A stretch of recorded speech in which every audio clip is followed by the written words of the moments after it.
Where are you doing?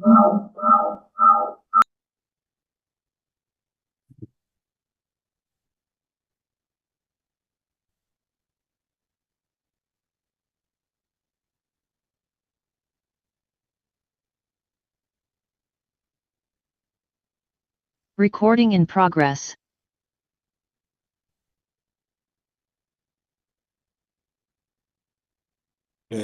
Good morning, honorable members.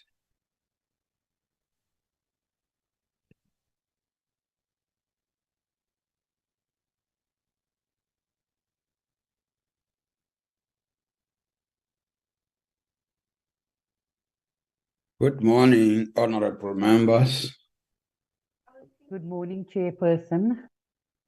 Oh, I just wanted that feedback to know that I can be heard. We only have 2 minutes to 9 o'clock, so we'll start exactly at 9. So I just wanted to report. Thank you, Chair. Thank you.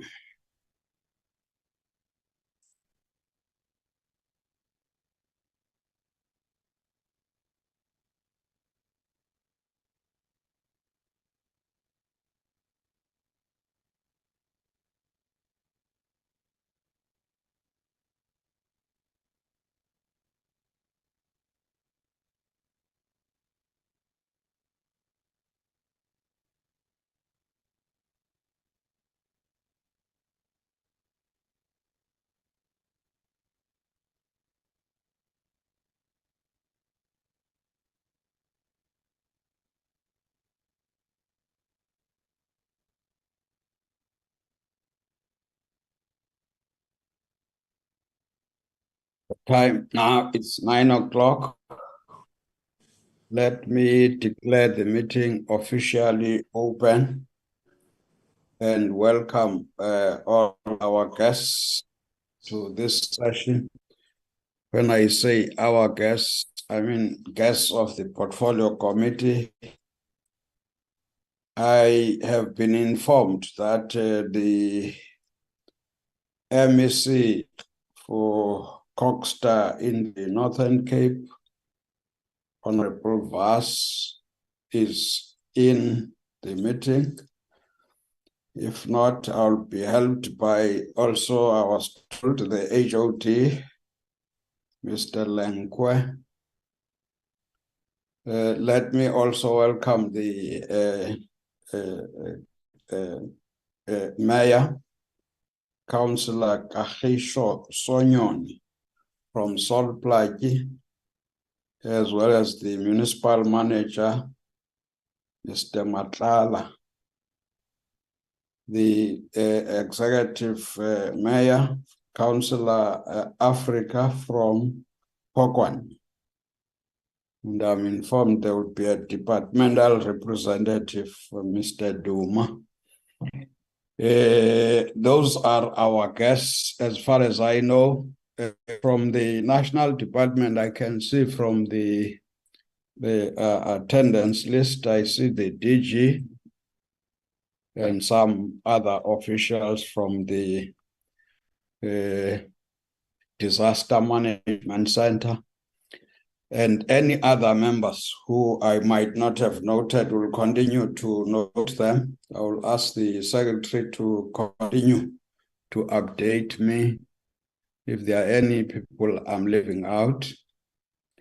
Let me welcome everybody and indicate that the agenda for today is engagement with Plaatje and Phokwane municipalities on progress made with the implementation of the recommendations of the Portfolio Committee during our March, April visit this year, and the current state of the municipality. We are also aware, or were made aware, that the minister did have some outreach programs which touched on the Northern Cape.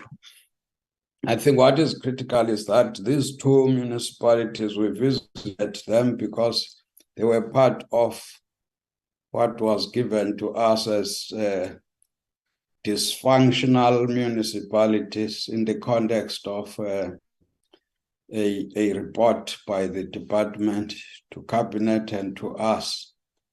So by implication, this is a follow-up meeting to check progress.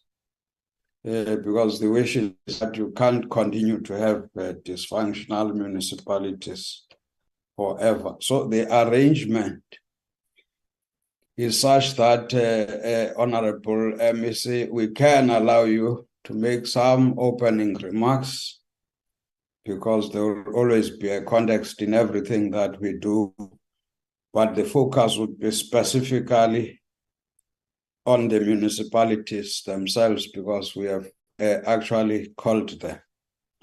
And so immediately after,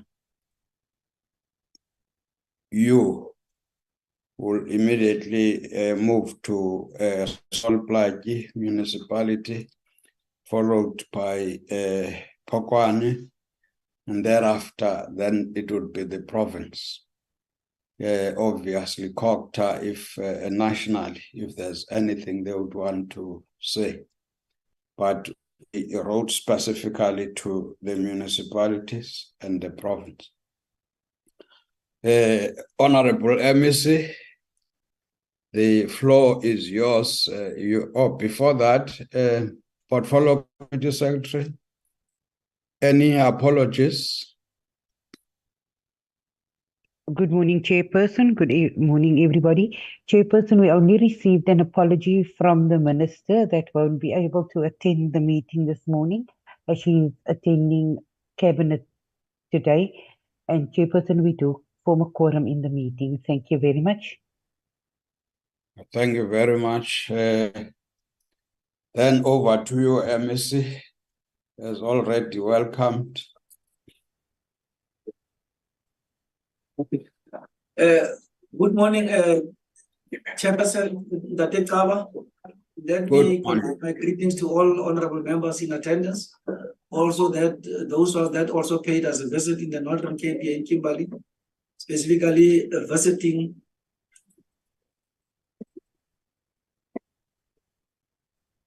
just everything to the event.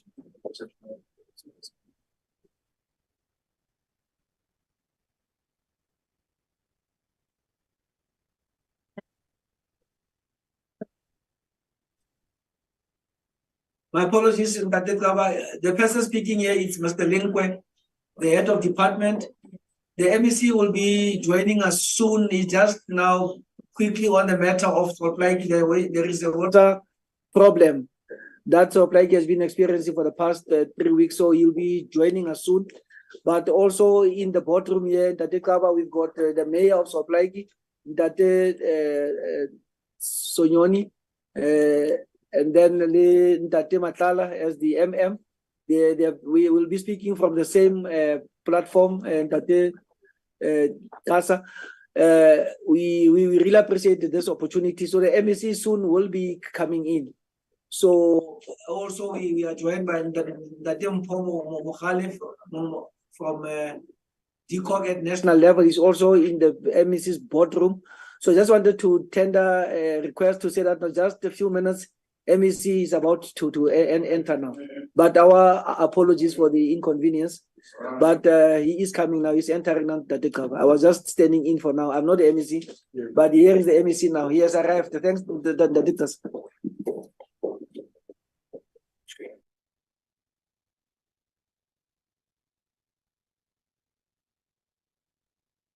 And let me greet all the members of the committee. And let me also humbly apologize for arriving late. We are dealing with serious challenges here in the province, specifically in Plaatje municipality, as you are aware, of the water crisis that we're encountering. And so we are trying to deal with it. Let me also acknowledge all the mayors present, Executive Mayor of Plaatje, the executive management from Plaatje, Phokwane Municipality, the mayor and the councillors, and also the HOD and all senior officials from the department, as well as all our municipalities. I think, honorable members, for us as a department, we really want to thank you for affording us this opportunity to give feedback in terms of our last engagement. I still remember that the last time you visited Phokwane Municipality and Plaatje Municipality in the Northern Cape, you visited some of the sites physically, and so you are quite aware in terms of the challenges that you encounter. But from the side of the provincial government and the municipalities, we intervene and we act on a number of issues that you raise with us.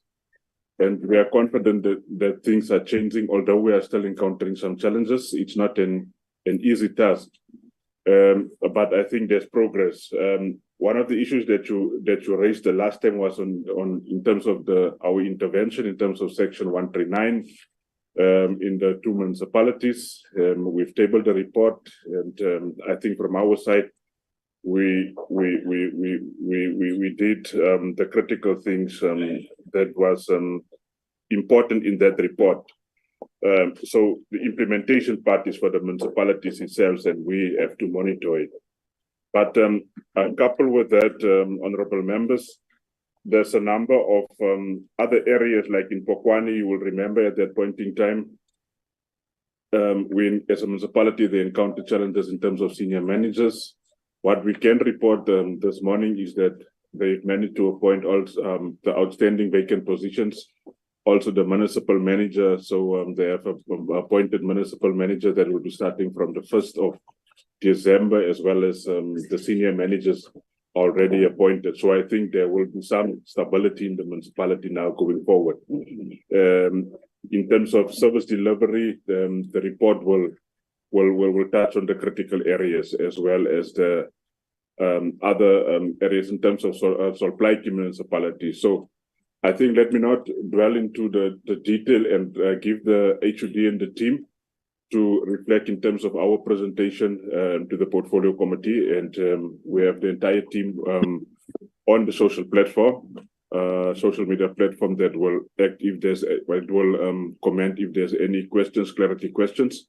So honorable members, with that few words, thank you very much, and we are looking forward for this engagement today. Thanks, Chair. Thank you very much. No, we will not start with the presentation of the province. We want to start with the municipalities. As you have correctly indicated, councils have got executive powers. So we visited them, we invited them. We will start with Plaatje, followed by Phokwane. Then it would be the province after that. So that's how we have ordered this, and I think it's critical because we want to hear from them, because we also engaged them. Yes, you were there as the province and national. Can I invite the mayor of Plaatje, Councillor Sonyoni? Chair. Yes. Chairperson, we didn't we heard and we didn't see the MEC. In terms of the rules, he should have made himself visible on the screen. So that's the message for everybody. Then we have noted that, and I'm sure the MEC at some point. Yes, you can see him now. Good morning, honorable members, Chairperson, honorable members, once again. Here I am, but we will make sure that we put the camera on when the next speakers present. So the next one will be the mayor, Chairperson, with your indulgence. Thank you. Yes, Mayor Sonyoni. No, thank you very much, Honorable Chair, and good morning, Honorable Chair of the Portfolio Committee, and good morning to the members of the Portfolio Committee present. Allow me to acknowledge the presence of the MEC and the entire team of COCTA and the entire team of the Plaatje Municipality. Indeed, we are. Chairperson, sorry, Chairperson, is the mayor with the MEC, they are twins because they are the same, is the same person what I saw here, and even not he's wearing the same shirt. I don't know, maybe I can be we have noted that I'm sure the mayor is hearing that we want to see him. Apologies, Chair. Yes, the mayor is sitting next to me. It's just a technical glitch, but we'll sort it out now. Chairperson. Show the mayor. Can you show the mayor? Yeah, is it okay? Mayor. Yeah. Chairperson. Yes, we can see the face. You can continue, Mayor. Chairperson, I had my hand up for some time. It's Deputy Minister Benz. Oh, okay. I didn't look at the hands. Honorable Deputy Minister. Just to be compliant with the rules. We did not even recognize you. Yeah. No, Chairperson, I thought it important to join this committee. It was important to us. However, there's a function here in Sandton of all the kings of South Africa. Now it has just started at 9, but I felt that no, let me first join the portfolio committee and apologize formally. No, we accept the apology, Chawe. When they are kings, the portfolio committee would obviously not object to you sitting with them. Thank you very much for showing up. Your apology is accepted. Thanks very much, Chair. Thank you. Thank you. Thank you. Honorable Mayor, sorry for the disruption. Over to you. Will not disturb. Thanks. No, thank you very much, Chair. Let me also acknowledge the presence of the Deputy Minister and also the entire team of the Plaatje Municipality and the entire troika of Plaatje municipalities present in this meeting. We have joined from the MEC board room, so we'll be able to reflect on the last engagements that we had with the portfolio committee. I'm here with the complement of my whole team. We are going to make a presentation on all the issues which were raised by the portfolio committee. More especially, one of the issues which was raised by the portfolio committee was to say that we need to ensure that we solve the issue of the lady who has been staying without an address for the past 4 years. Indeed, I can confirm today that we have made good strides and we are in constant communication with the lady to ensure that we get a place to stay. Up to so far, we have managed to get a reference number. We are in the process of getting a place to stay. But I can safely confirm here, we are busy with the development on the R31, whereby we would want to make a first preference, because really it can be that she's out she's staying in an unnamed address for the past 4 years. But we have made good strides and we're in the process of completing the process so that she can get her own residence. But on technical matters, we would allow our team to respond on the issues of the Homeville treatment plant, and also on the issue of our pothole resealing project.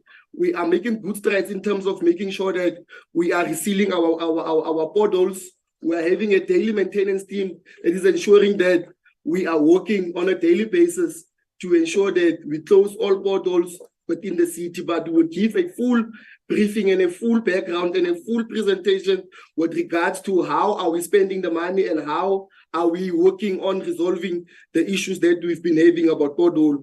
I can safely confirm here that from the last meeting that we had with the portfolio committee, we have made good work in terms of working on our road network within the Plaatje jurisdiction. But without any waste of time, I would allow the MM and the ED just to take us through the presentation for today. Thank you very much.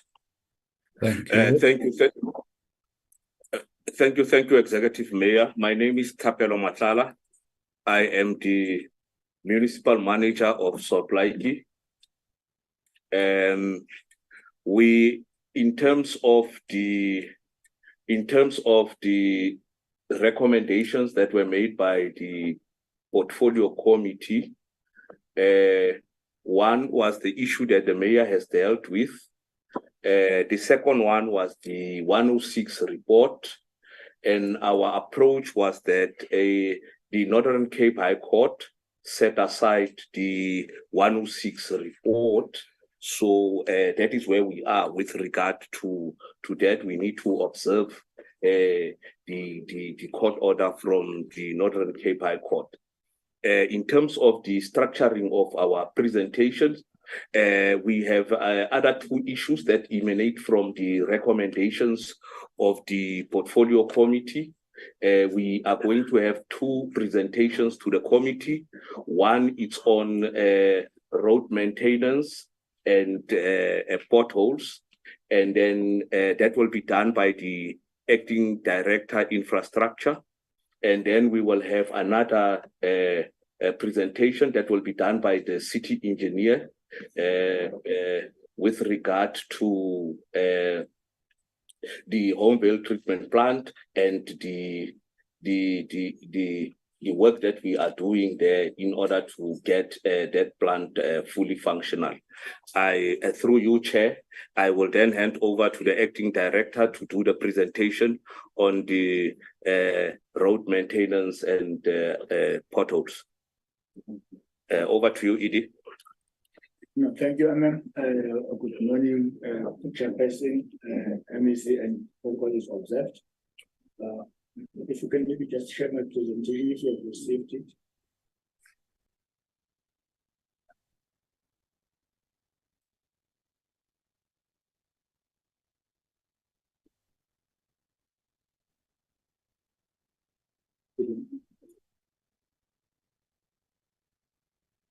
But for me to leave from here. Which one? Through you, MEC, through you, Chair. I'm not sure whether I'm audible that side. Let's start with the one that is ready. Let me start with the website is already on the system. It's already in the system. Okay.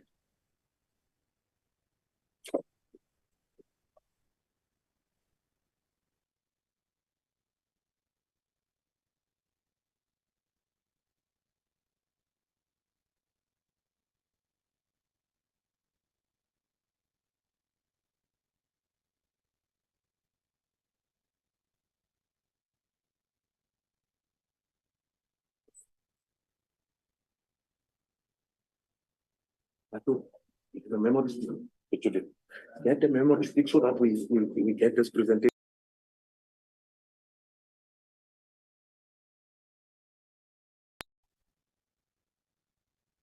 So that okay. Okay. Thanks a lot. Good morning, honorables, the MECs and protocol observed. My name is Plaatje Ngosi. I'm a city engineer, water and sanitation in the Plaatje municipality. I will be making a presentation focusing or accounting to the Homevale wastewater treatment plant, zooming into the campus dam, which is an area that has been affected as a result of Homevale wastewater treatment plant. Next slide. The picture depicted herein is indicating, or I want to take through the members of the Homevale, the situation at Homevale. The plant itself is depicted, and on your far top left of your gadget, that is where the Homevale, so the campus dam is situated. Currently, the plant is operating and it's treating at least 15 megaliter. I'll talk to this in the presentation. The background about the Campus Dam and the home veil is that Campus Dam is used to be a seasonal pen that's used to hold water as and when there is during rainy season. However, due to the floods that took place in year 2021 and effluent discharge from the home veil wastewater treatment plant, this pen is now retaining water permanently. The water level at Campus Dam should be managed in a manner that the envelope is sustained, that the water doesn't go beyond 1.156 meters above sea level. Currently, the levels at the dam is 1.161 meters above the sea level and is significantly above what is desired. The problem statement as a result of the home veil wastewater treatment plant is that adjacent to the plant, there is a rail or Transnet rail that is taking manganese, iron, and other goods to the Port Elizabeth and Bloemfontein. One of the lines there from Waterzell to Port Elizabeth has been submerged underwater at Campus Dam. However, I'll talk to the plan into recovering that submerged line. And over and above that is that this is now affecting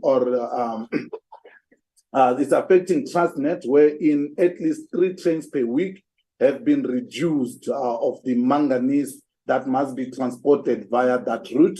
And the trains now are being diverted to travel through the Johannesburg Bloemfontein line.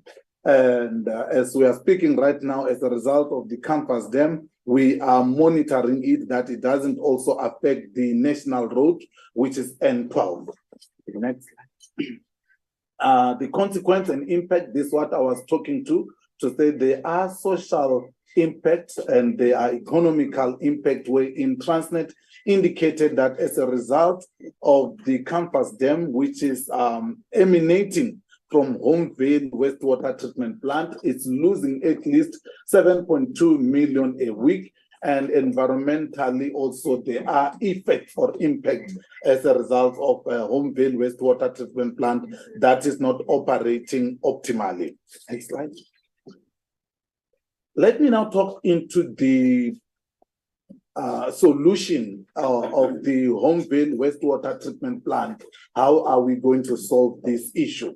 We have then approached this home veil wastewater treatment plant in terms of short-term, medium-term, and the long-term plan or solutions, wherein we are saying currently we need to have the water at Campus Dam managed to a point that we do not affect the N12 and current running infrastructure or rail of Transnet.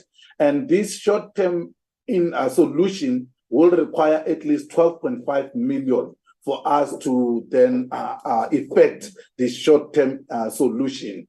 As we are speaking right now, the municipality have already made available 2.5 million towards that, and Transnet have committed at least 10 million to assist the situation of Campus Dam, wherein they are purchasing 3 mobile pumps and also addressing the issue of the rising main that is pumping water from the Campus Dam to Vaal River.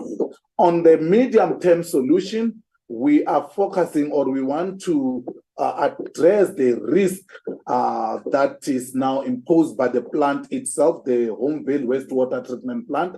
And this solution, the medium term, will require at least 38 million for us to then address the refurbish the home veil wastewater treatment plant, where in at least 33 megaliter plant is not operating as a result of malfunctioning mechanical and electrical components. Therefore, the 38 million estimate or funding will be addressing the issue at home veil.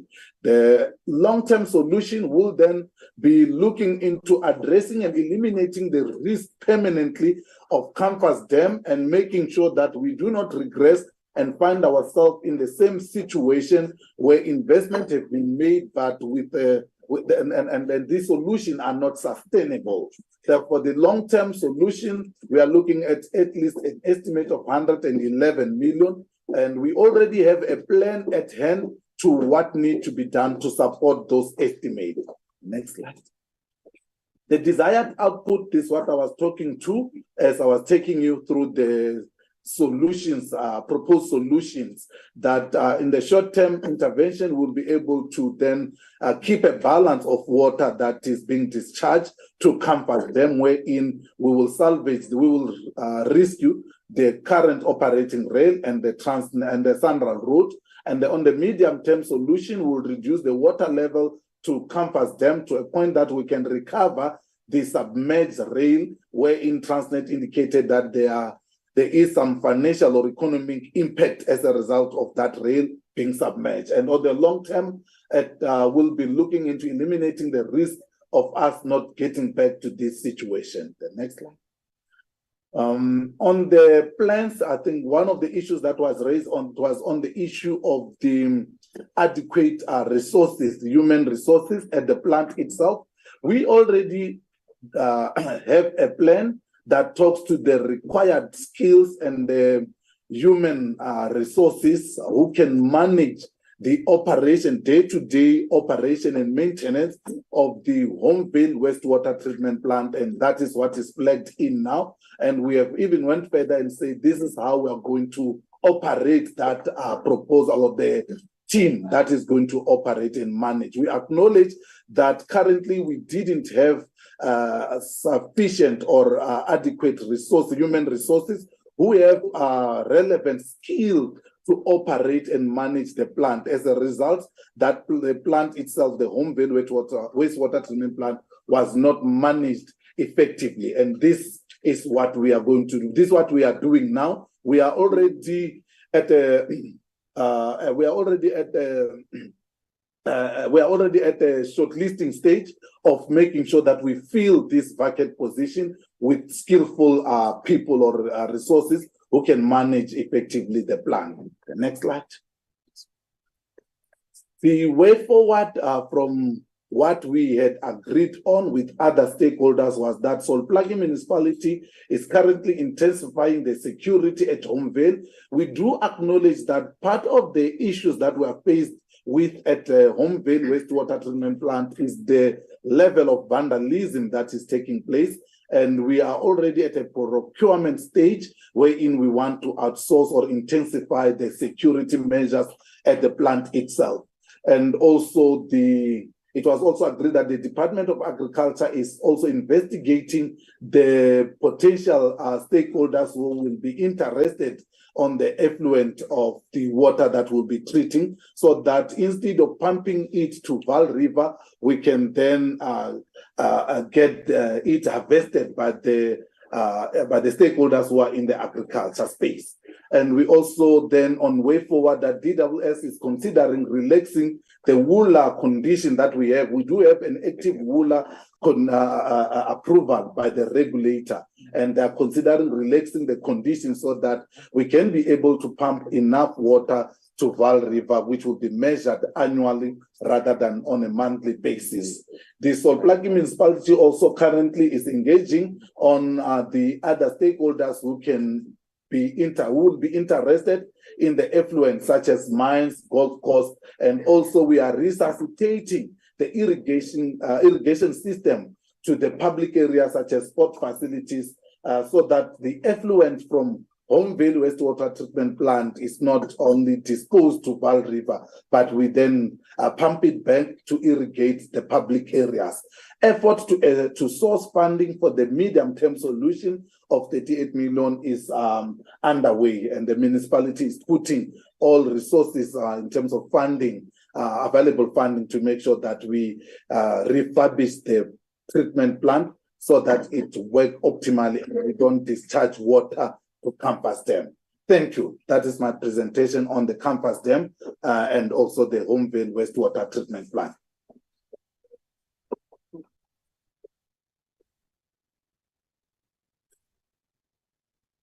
We go to the next presentation. The next presentation. Honorable Chairperson. Yeah.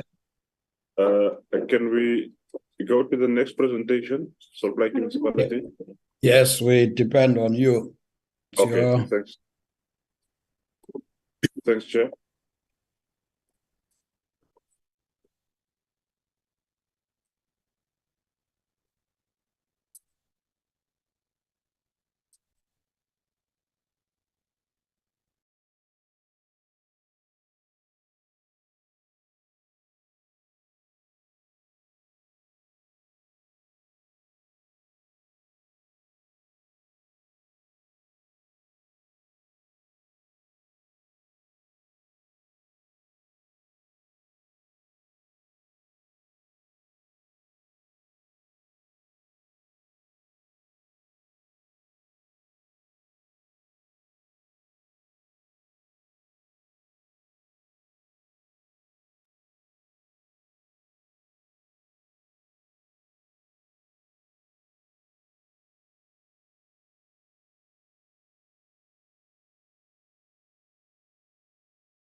Any difficulty?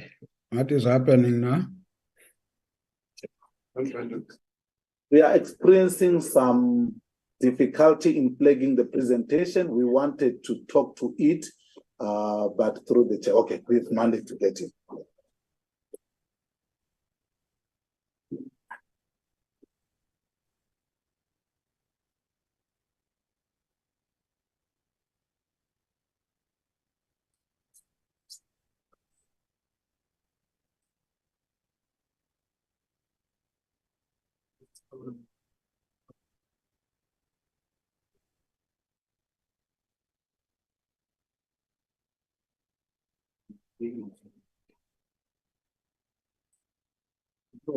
Good morning. Thanks and sorry for the delay on the presentation. I will be presenting on the roads, road and stormwater services progress since the last engagement. The presentation will basically cover our planned work on the road and stormwater. I'm somebody here, acting ED infrastructure and services, so we will look at plan work for road and stormwater and progress made so far for this current financial year.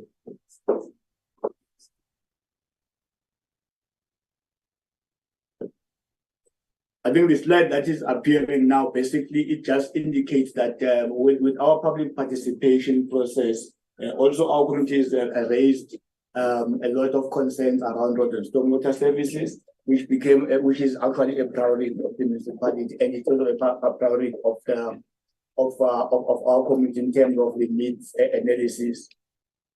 And hence we have put more effort and resources to make sure that we actually address the issue of roads and stormwater. Just in terms of our site objectives, the demand for upgrading and maintenance of roads and stormwater infrastructure, it's about 1.03 billion rand. Your slides are not moving. Your slides are not moving.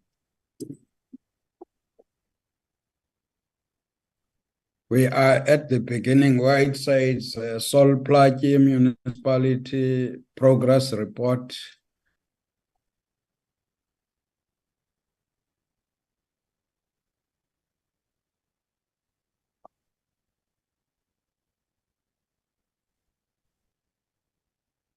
Yes, we can see now it will move.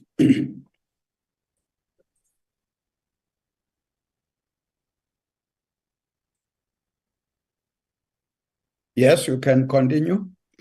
Okay, now thank you. This is now the slide I was talking to, that in terms of our demand, we need about 207 meters to be upgraded on the roads, and we need about 1 billion rand for that. And then the resealing and rehabilitation is about 722 kilometers that need to be upgraded and that to be rehabilitated and resealed. We require about 1.3 billion. And then also to construct new stormwater infrastructure as well as upgrading of the existing stormwater infrastructure. So the demand for these services in terms of capital lay, it's almost 3 billion rand. And that's just the current situation. But then in terms of our objectives, we're looking at addressing this, and we have made a submission for BFI to be able to have capital funding to address this situation. Can skip outside. In terms of planned work, I'll start with the resealing project.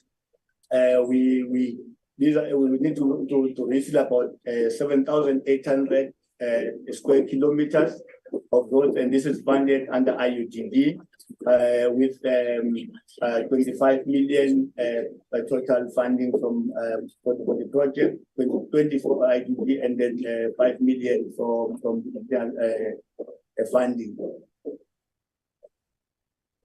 And shipping and spray of a single seal, we're looking at about 70,000 of square meters to be resealed and sprayed.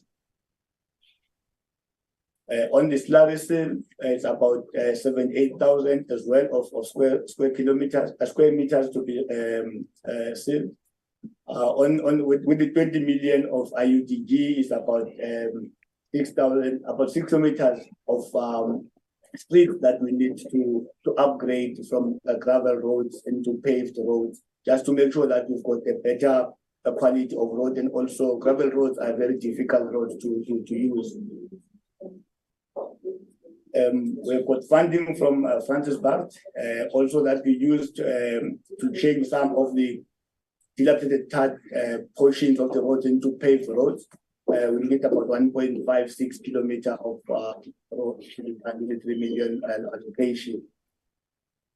On the internal funds to supplement the funding from Plaatje Park, to do about half a kilometer of third road that will be upgraded to paving road. It's about 1.5 million.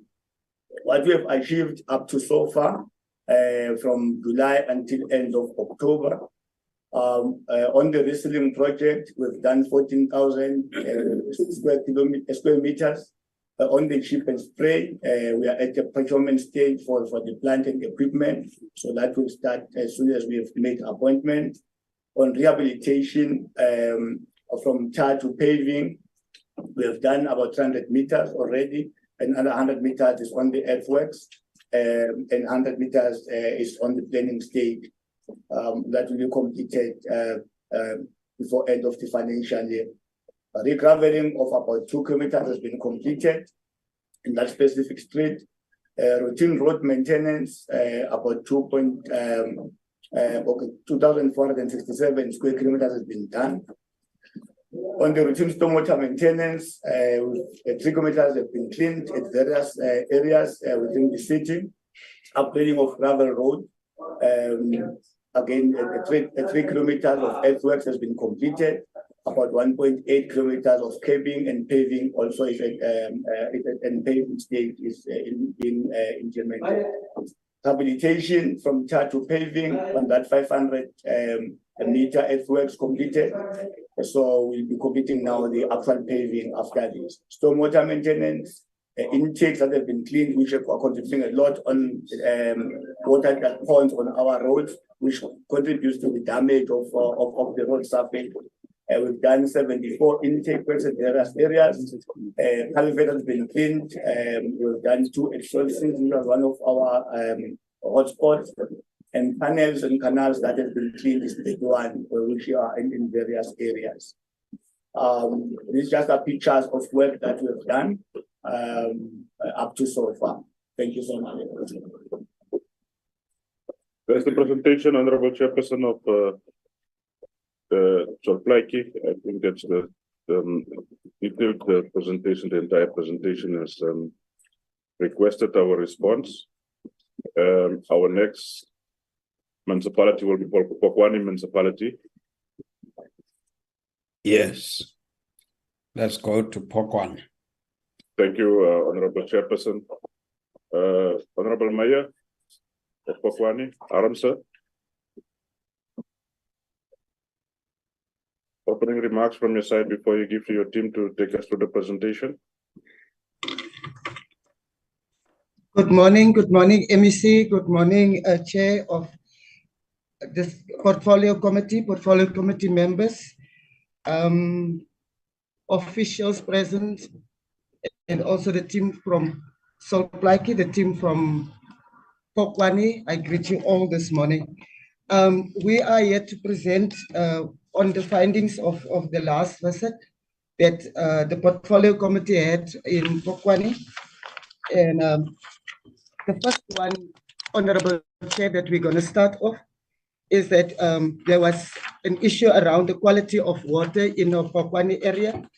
But we have to report that our water is being tested now on a monthly basis, and that our water quality is found to be fit for human consumption. So that one, there's progress on that one. And then also the Portfolio Committee visited some of the sites and some of the projects, especially the project that was in Pampierstad, the resealing of the Mangope Avenue. And there was a concern raised by the committee saying that MISA was not involved in it, but we have to report that we have made sure that MISA is involved in the project, and the project has been completed. Then also there was a situation of sewer spillages. We have prepared a business plan to deal with that issue in Kolong Street, because what happens there that we got an instruction also from the committee that says that Kolong Street needs to be upgraded. So a business plan was being prepared for Kolong Street, and it will be financed within the next financial year.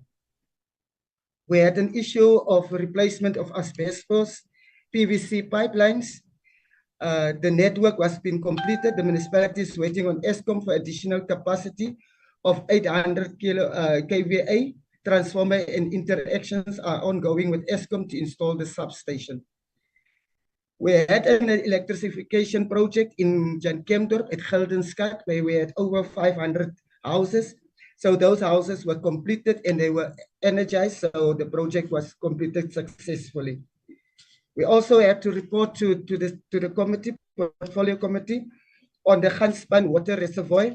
We can report this morning that we had formalized the project business plan to ensure that the reservoir is repaired and refurbished in order to provide healthy water to the community.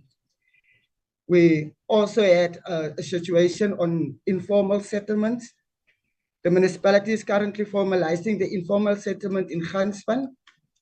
Town planning company appointed and pegging completed for over 300 low-cost residential sites in that area. So we have finalized that process of pegging the area and also making sure that that area is being formalized. Then also, Honorable Chair, as the Honorable MEC was reporting when he was busy with his opening remarks, we know that Phokwane had a high vacancy rate, or we could even say non-existence of senior managers within the municipality. But today we can report to the committee that on the 1st of October, we have our first appointment of the Corporate Service Director. And then also thereafter, we have appointed the rest, the Technical Director, the CFO, and also the Municipal Manager, who will assume their duties on the 1st of December this year. Director Community Services was also advertised, but we had to re-advertise because what happened is that the applicants that we received were not qualifying for the post as per the criteria placed. So the municipality will re-advertise again by looking at other means of advertising in different media platforms. So we will go a little bit broader to make sure that we draw in the capable and well-qualified people for that position. We also have to report on the stability of the political side of the municipality, where we know we come from a history where every single second month we had some motions of no confidences. Is either in the mayor or either in the speaker of the municipality. But today we can report that there is a stability, a level of stability within the political sphere of the municipality because there was a understanding between the EFF and the ANC in this municipality that the municipality now has both parties, having the one as the mayor and the other one as the speaker in the municipality, and that also made that the municipality must be now more stable and there is lesser disruptions that are happening within the municipality. The other issue on financial side that we were struggling with and that we were also questioned about by the committee was to make sure that we recover our debts from government departments. And we have to report that under the leadership of our acting MM, did our finance committee started to engage this kind of departments. And some of them started to make arrangements and some of them have started to pay, although the payments are not yet at the level that we wanted to see it. And we would really like if the portfolio committee and from national side can give a directive into that area and make sure and assisting us so that we can collect as much and as fast as possible the outstanding debts from this department. Can I disturb? There's a message that says we did not receive this presentation. So it would have been good if it was up there. Now we are talking to something that we don't have. We have sent this, the presentation to the committee clerks, the secretary. It was sent. Can it be secretary of the committee? Can it be put up? Because this message is from a member of the committee. Chairperson, can I just, for clarity's sake, tell you that I was referring, Chair, to the presentation from Plaatje. I have offline spoken to the committee secretary. She confirmed that we didn't receive the one that was just completed by Plaatje. So that was the one I referred to. Thank you. Not this one. Okay, continue. Thank you very much, Chair. We have to come now to the observations of the committee. The committee raised some observations or some concerns about the involvement of MISA in the road sealing project, as we have mentioned when we spoke about the Mangope Drive. We are reporting now to the committee that MISA technical teams are now involved in project planning and implementations where we are busy. And MISA assisted in the development of a business plan for the road reseal projects that we are busy with. So we can report that they are now busy assisting us. And there's one issue on the steering committee that the portfolio committee have requested that we set up a steering committee that will assist us in having a funded budget. We are unfortunately have to report to the committee that one we could not yet establish such a committee, but the steering committee will be available by the end of January 2024. I see there is just a typo there, a typing error there. It has to be 2024. Then the steering committee will be fully functional. We had some sewer problems in Pampista, and we have to report that the business plan was developed and submitted to WSIG. The municipality is waiting for approval from the department, and the project plan is estimated to be amounting to 160 million. So, Honorable Chair, that is what we as the team of Phokwane can report to the portfolio committee, and we say thank you very much for the opportunity.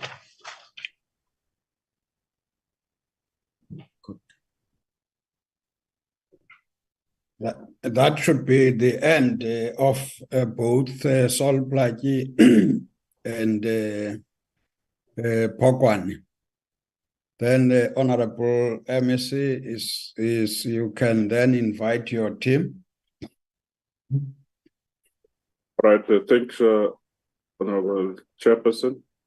The presenter will be Philip.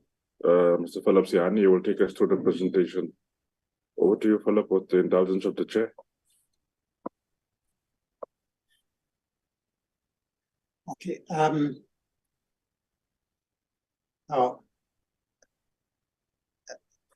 Honorable Chairperson, members of the Portfolio Committee, MEC, the Mayor of Plaatje and Phokwane, councillors present, officials. There were two issues that the committee expected the department to submit to the Portfolio Committee. The first one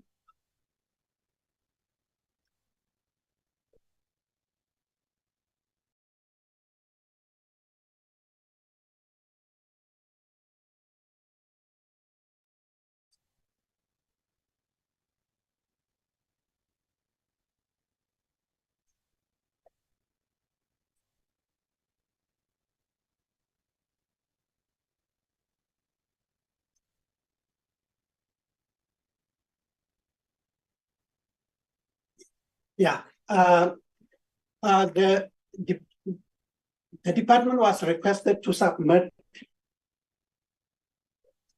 the report on the 500 million that was disbursed to Plaatje. Now, we must give an indication to the committee that no funds were disbursed to the municipality. The commitment that the Premier had given was the monies that were spent by the provincial government within the municipal area.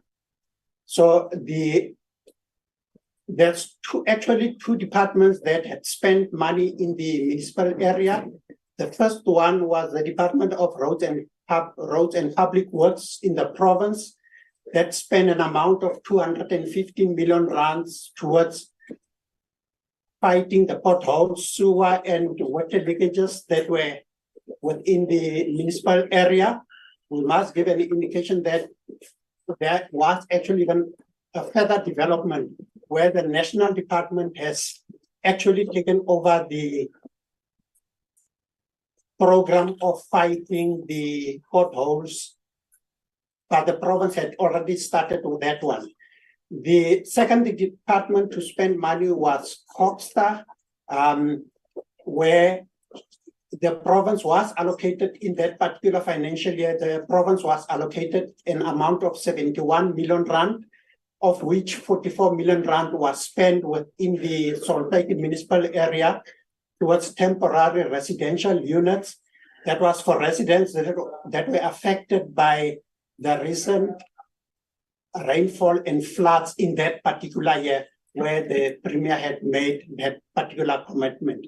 The other amount that was spent was 37 million rands to the establishment of 2,933 sites for beneficiaries, so that the province begin to reduce the number of people that are looking for houses by servicing sites and allowing people to build their own houses. The third one is on the Hull Street Social Housing Project, which is a project between the department and the Plaatje Housing Company. An amount of 144 million is allocated towards that project. Then the other one was an amount of 53 million, which was to purchase the land next to the N12 leading to Johannesburg for mixed housing delivery. And then the last one was Eskom wanted to get to dispose of the Eskom building in town in the city center. And that one was then purchased for an amount of 16 million rand. And that one is to be used towards social housing needs. The actual report is attached for further details on that one. The second one was on the department was requested to submit a closed-out report on the Section 139 1C intervention in the Phokwane municipality. The report has been also submitted. It's attached. The report has been tabled to the Provincial Executive Council. It must still be tabled to Council, and it then has to be submitted to the NCOP, and then so that we will then have closed the 131 intervention in Phokwane municipality. We furthermore just gave additional information in terms of what are the issues that the involvement of the department in the two municipalities. The first one, in terms of our oversight responsibility that we are performing within the municipality, we can give an indication that in terms of public participation, when it comes to Plaatje, that the municipality council does meet with people, and that's also council meets with the ward committee meetings, and the ward committee meetings that are convened on a regular basis. Feedback is given to the communities. The municipality has also even established a WhatsApp groups for councillors and the relevant service sector managers. There's also WhatsApp groups of the councillors within the municipality with members within their communities, where they are giving feedback to their members within the community. Next one. When it comes to issues of community concerns, the municipality has created a 24-hour call center, which is manned by 10 officials. The municipality does have a complaints management policy in place, and then the complaints are responded to within the required time frames of the municipal's complaints management policy. And the 13 wards within Plaatje municipality have been identified as hotspots. And then when it comes to the issue of the CWP, which is a program that is implemented by the National Department of Cooperative, which has appointed a service provider for the, on that one, for the second quarter information that has been reported was that 1,127 job opportunities had been created during the second quarter, of which 810 women, youth 357, and 9 is people with disabilities that are employed with that one. When it comes to the functionality of the ward committees, the ward committees have been established in the 3 wards. All wards have been inducted. They have got a code of conduct which has been signed. They have operational plans, and the municipality does pay the ward committee members 1,000 rand out of pocket expenses. The recommendation that comes from the ward committees are tabled in the ward committees, in the council committees, and those find ways in terms of being tabled even within the council. The next one. When it comes to Phokwane, when it comes to the issue of involvement of communities in the local governance, also they do have regular meetings, providing feedback meetings to their communities. They also do have a WhatsApp group to stay in touch with the ward committee members and their communities.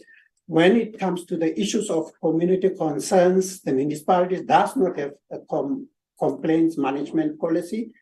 However, the complaints are responded to within the required timeframes of the departmental draft complaints management committee. The department did provide the municipality with a draft complaints committee. When it comes to this community works program, the municipality, it was reported that 987 job opportunities were created during the second quarter, of which 823 were women, young people was 276 and people with disability was 29. When it comes to functionality of the ward committees, the municipality has got 10 wards, and all those committees have been inducted. The code of conduct has been signed. The ward operational plans and ward committee policies are in place. The municipality also does pay its ward committee members 1,000 rand out of pocket for their expenses. And then the ward committee recommendations are submitted to council committees and finally to council with appropriate resolutions.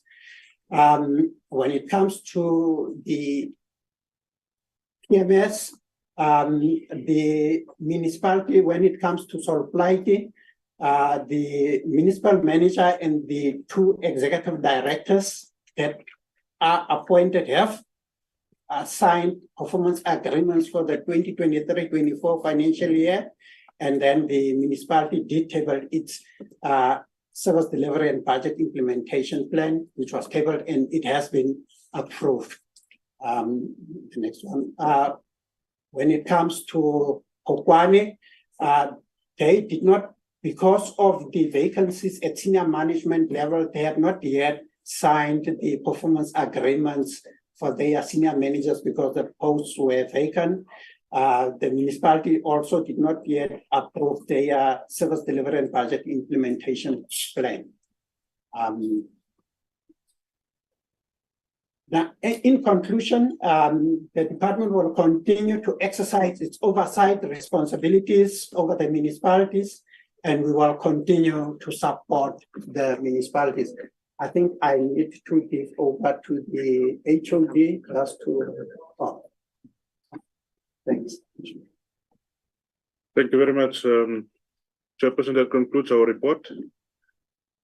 Over to you, Chair. Thank you. Thank you very much.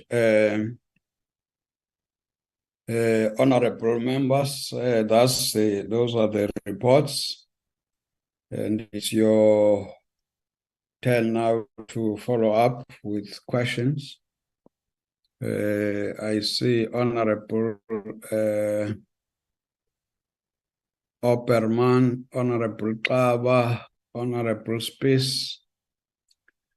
For now, those are the hands that I can see. Can we follow that order, Honorable Opperman? Chairperson, good morning. I have a couple of questions and I request to switch off my video, please. It's fine. Yes, you can. Thank you, Chair. I have a couple of questions regarding Plaatje. I'd like an update on the Plaatje water crisis, just a status update, because they have been without water for the past 3 weeks. And I'd like to know how have you mitigated this crisis, especially with the clinics, the hospitals, and the old age homes in your area. And I'd like to know specifically which service delivery issues did you tackle successfully since our oversight visit to you in April. Then you said that you have 33 wards, and I want to know how many ward committees are active and not just warm bodies currently, and how many ward operational plans have you implemented so far? I'd like to know also the role and responsibility of these ward coordinators that you have appointed. How many have you appointed and how much do they get remunerated? Then regarding your households, there was 16,000 households reported that was not on your billing system when we were there. Have you resolved this crisis, and what is your current revenue collection and your current payment culture? It was said in the past that you needed 10 million per day. How much are you collecting currently? I'd also like to know what percentage of potholes were fixed with that 215 million by the Department of Roads and Public Works in Kimberley. And you established 2,933 sites to mitigate the housing demand. I to know, are you servicing these sites? Do they have sanitation, water, and electricity? And how much does it cost to operate the 24-hour call center with that 10 officials that you have? And how long does it now take to resolve issues via the call center? And the number of CWP workers that you have per ward. I was a ward councillor in Huntham, and then we had 500 per site. You reported 1,127 for your 33 wards. What are the number of wards versus the number of CWP workers per ward currently? And then regarding the Homeville wastewater treatment plant, you need 17 people to daily operate the plant. How many people do you currently have employed with the relevant skills to operate there effectively? And how much did vandalism cost you in the past 5 years at the Homeville wastewater treatment plant? And do you currently have enough security there? Then, Chairperson, on to Phokwane. I'd like to know how many public or council report back meetings have you convened since our oversight there in March? And you did mention that you don't have a funded budget, but I would like to know, why are your SDBIP not approved for the current financial year? And how much do you receive in revenue monthly through billing? And what amount do you need to keep the municipality running currently? And about your current organogram, it was bloated in April. I want to know, what is your current salary bill per month? And you did mention about the senior management vacancies, but how many vacancies overall were filled since our last visit? And have you reduced your current salary bill? After answering these, I'll follow up. Thank you, Chairperson. Thank you. Next speaker, Honorable Banchava. Good morning, Chair. Good morning to the ministers and deputy ministers, colleagues, all protocol observed. Chairperson, can I switch my video off because of where I am? Yes, you can. Oh, okay, Chair, thank you. Chairperson, let me firstly thanks for the mayor of Plaatje.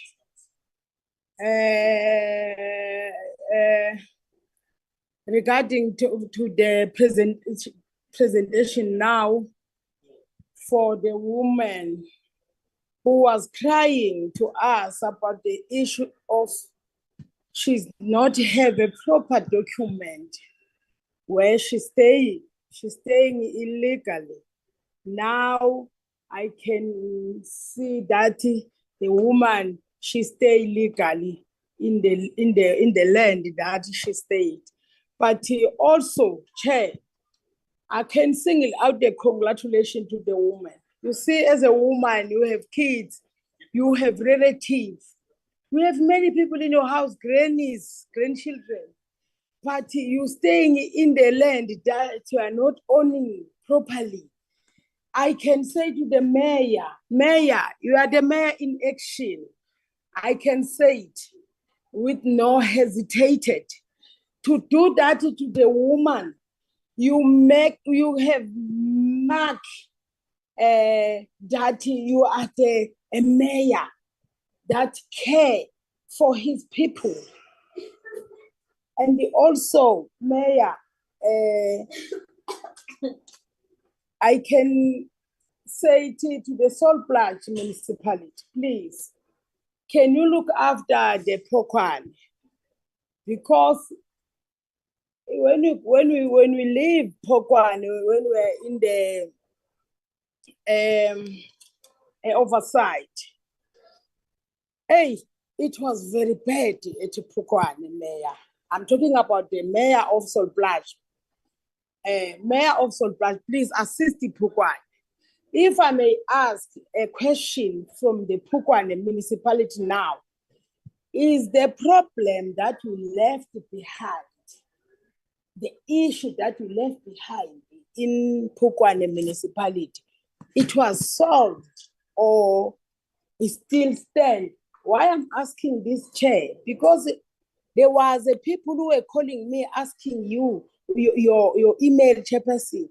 They wanted to write it to you that since we left the Phokwane municipality, nothing was happening, especially in the issue of the pipe, the sewer spillage pipe that was going inside the houses of the people, and also the sand that was put in front of few houses there, which means the people were not accessing to go in their yard because of that sand.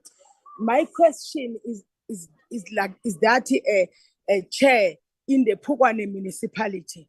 But I congratulate the mayor of Plaatje once again, Chair. Thank you. Thank you. The next speaker is Honorable Spies.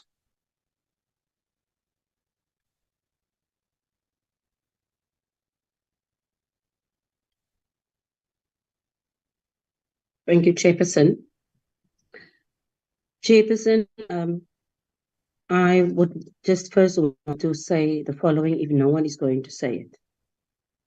I am deeply satisfied and frustrated with how disorganized these presenters and presentations were. And I'm particularly referring to from the top down, from the minute the MEC, mayor, everyone. I feel it is just totally unacceptable. These role players are not being informed overnight about this. I am very sure that our secretariat informs them well in advance. And for us not to even receive presentations, but more so, Chairperson, is how in this day and age, a municipality and a province cannot get their technology order in terms of just setting themselves up properly so that they are seen and audible. It is unacceptable. When I prepare myself for my meeting, I make sure that lighting is in order, everything, I'm audible, I'm seen, and that is just the way it's done. Why I'm mentioning this, it to me is a reflection of how they run their affairs. And Honorable Ntaba just now mentioned the fact that a lot of what is said here, you speak to people on the ground, that is not what is happening. That the issues that we've seen and addressed is actually not happening at that municipality. Some of the issues have been addressed by Honorable Ockman, and I'm not going to repeat them. But I do want to get a sense, Chairperson, of exactly, what are the time frames and the targets that are attached to the issues that we are being informed of, or the issues that are raised. There are targets and there are issues, but there's no way of measuring how this will happen, when this will happen, when this will start, when it will be completed. It is said that the roadworks and the filling of potholes is well on the way, but we are not getting a sense of exactly the percentage of what has happened. We are not getting things on the ground that people feel that the roads are being attended to in the way it is presented to us on this platform. And I want to understand how a municipality operates if they do not have clear timeframes and implementation plans. I want to understand, where is this service delivery budget implementation plans? Does it even exist? Is it reported on quarterly? Are officials being held accountable by the political leadership from that municipality on the targets that they need to, on a monthly basis and on a quarter basis, achieve? That to me is the crux of all of the things. All of what has been said and presented to us can be all good and well on the surface, but I find it not to be the case. And you will find that after this meeting, we will receive petitions from residents on the manner in which issues are being dealt with in that municipality. So, Chair, I don't want to go into any of the other issues because it's been raised by Honorable Opperman. All I want to know is that we want clear timeframes. We want clear implementation plans. We cannot come to this point and still have what we are receiving this morning in terms of reporting and progress being made. Thank you, Chairperson. Thank you. Next speaker is Honorable Mpumza.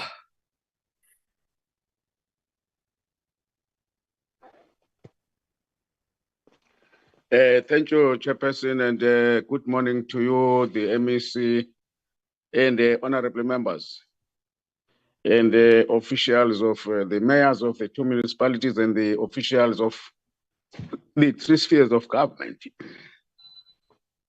Chairperson, thanks for the report responding to our recommendations.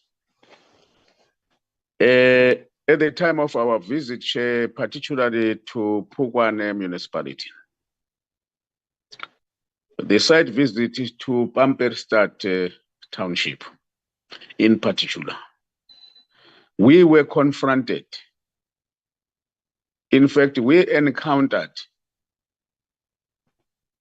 a situation of sewer leakages that was penetrating houses of the people other than the one that was splashing and running in the streets. And at the time, the municipality had indicated to us that in their response to address this situation, because that situation is a disaster and is hazardous, particularly to the health of those communities, is a serious risk. The response of the municipality at the time was that what they are saying now, that they had actually developed a business plan worth that 160 million to particularly respond to the situation. What is disheartening now is that the same response we are being given it now at this particular time, and does not indicate that that situation requires a sense of urgency. Because we do not get whether, after having developed the business plan and submitted with matter of water and sanitation, what follow-up measures has the municipality undertaken to ensure that this matter is receiving the attention, the immediate attention of the Department of Water and Sanitation, so that this problem is being addressed? Secondly, Chair, on the same visit, we had a contractor on site which was dealing with the road networks. And that contractor had actually deposited earthworks on the driveway into blocking the houses of almost about 5 houses. And we had recommended on that spot that the municipality must talk to the contractor to remove those earthworks blocking. People had to park their cars in the street. They could not access their houses. We don't get any response on that particular matter, because I remember that a month down the line, we were called by those people to indicate that the municipality has not responded. Can we be explained now whether those earthworks had been removed from the driveways of those particular houses by that contractor? At the same time, this municipality indicated that they were to leverage, that is, now that they were turning with the agriculture to see that the agriculture community to access some form of funding to raise their revenue. How far are they with that particular situation? Thanks, Chair. you. Thank you. It looks like for now, those were the only hands. I would allow, in fact, let's start with the municipalities themselves. And then we will allow the province after that. Let's start with Plaatje. Any questions that might have been directed to you? Can we get a response? No, thank you. Thank you very much, Chair. And thank you very much for the questions which were raised and which were asked to us as municipalities. One of the first questions which was touched was with regards to the water situations that we are currently confronted with here in the Plaatje municipality.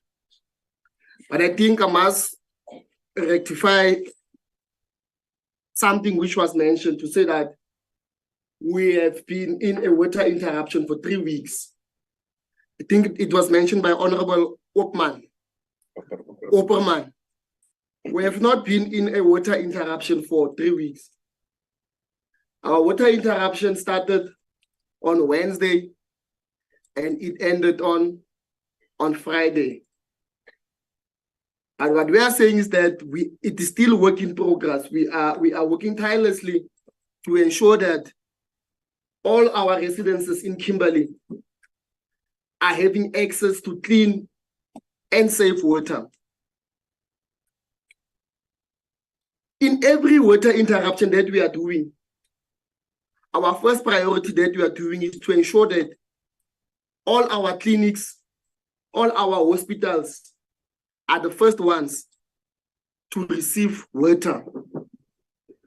Because we're having a mutual relationship with all government departments to ensure that in each and every water interruption, we make it a priority, because we would not want to have a situation whereby staff members will be knocking off early.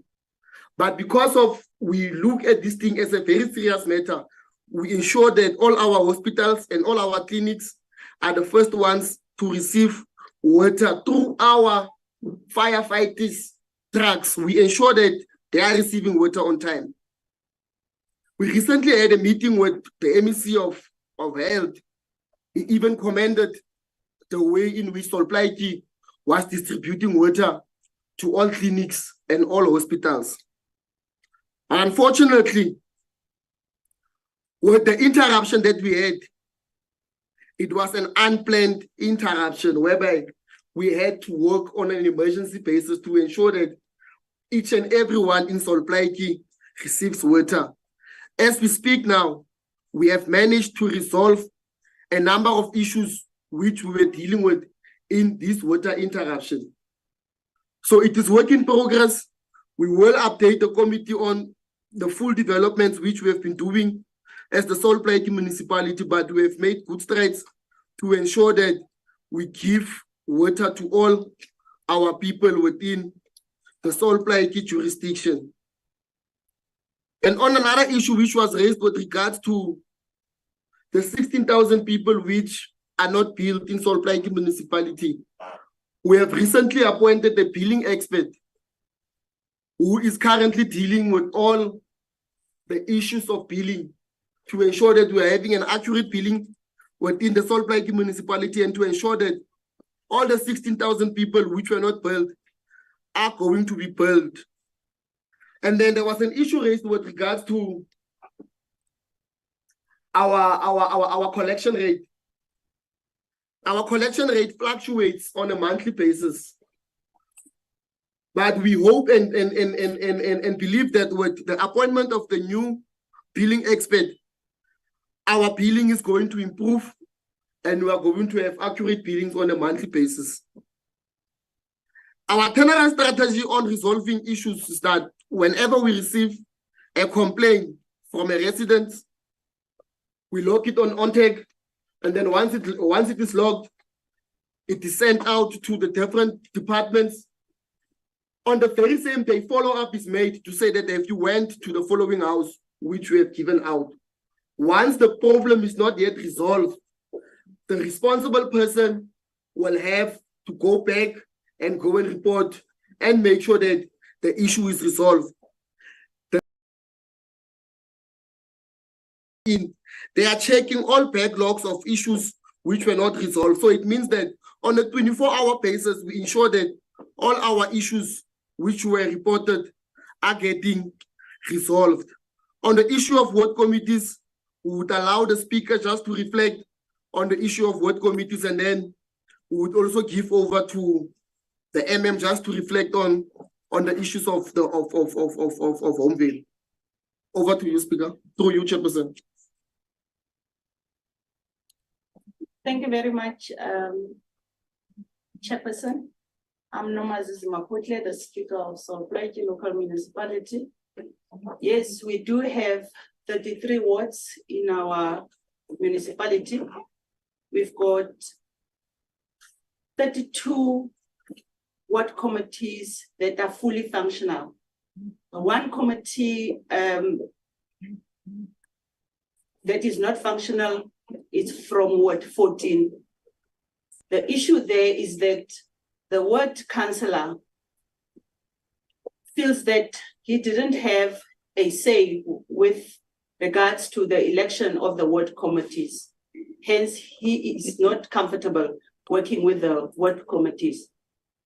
We are going to have a meeting with him tomorrow at 10 o'clock to ensure that we try and come to a amicable solution in terms of their relationship. In terms of our operational plans, 23 ward councillors did submit their operational plans. Unfortunately, the ward councillors from our opposition, which is our DA councillors, didn't submit any of their operational plans. Thank you very much. Thank you, Mayor.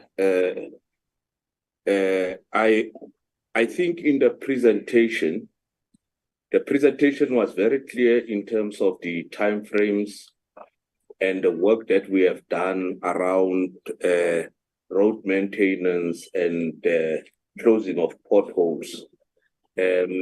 If you would see the presentation, it was very clear in terms of the streets that we have paved, the streets that we have resealed, and also the streets that we will be resealing.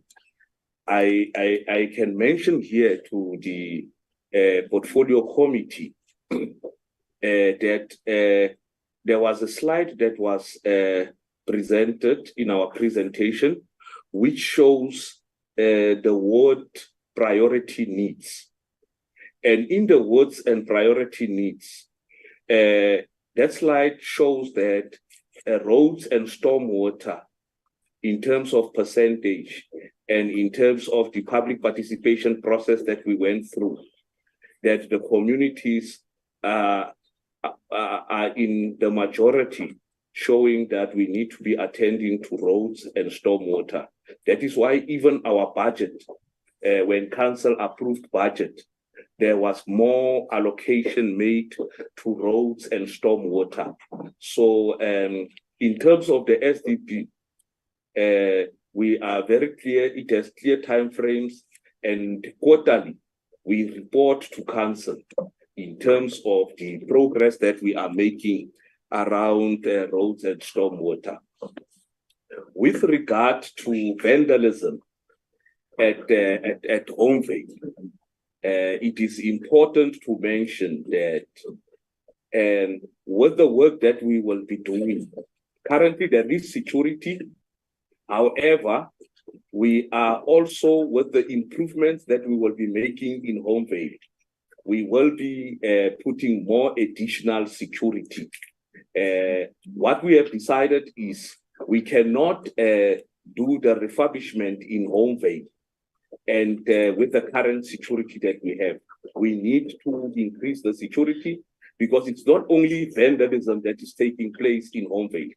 We also have cable theft, and we need a more stronger security team there, which will do patrols And also we need to put in technology and put in cameras and so forth, so that we are able to attend to the issues at Homevale.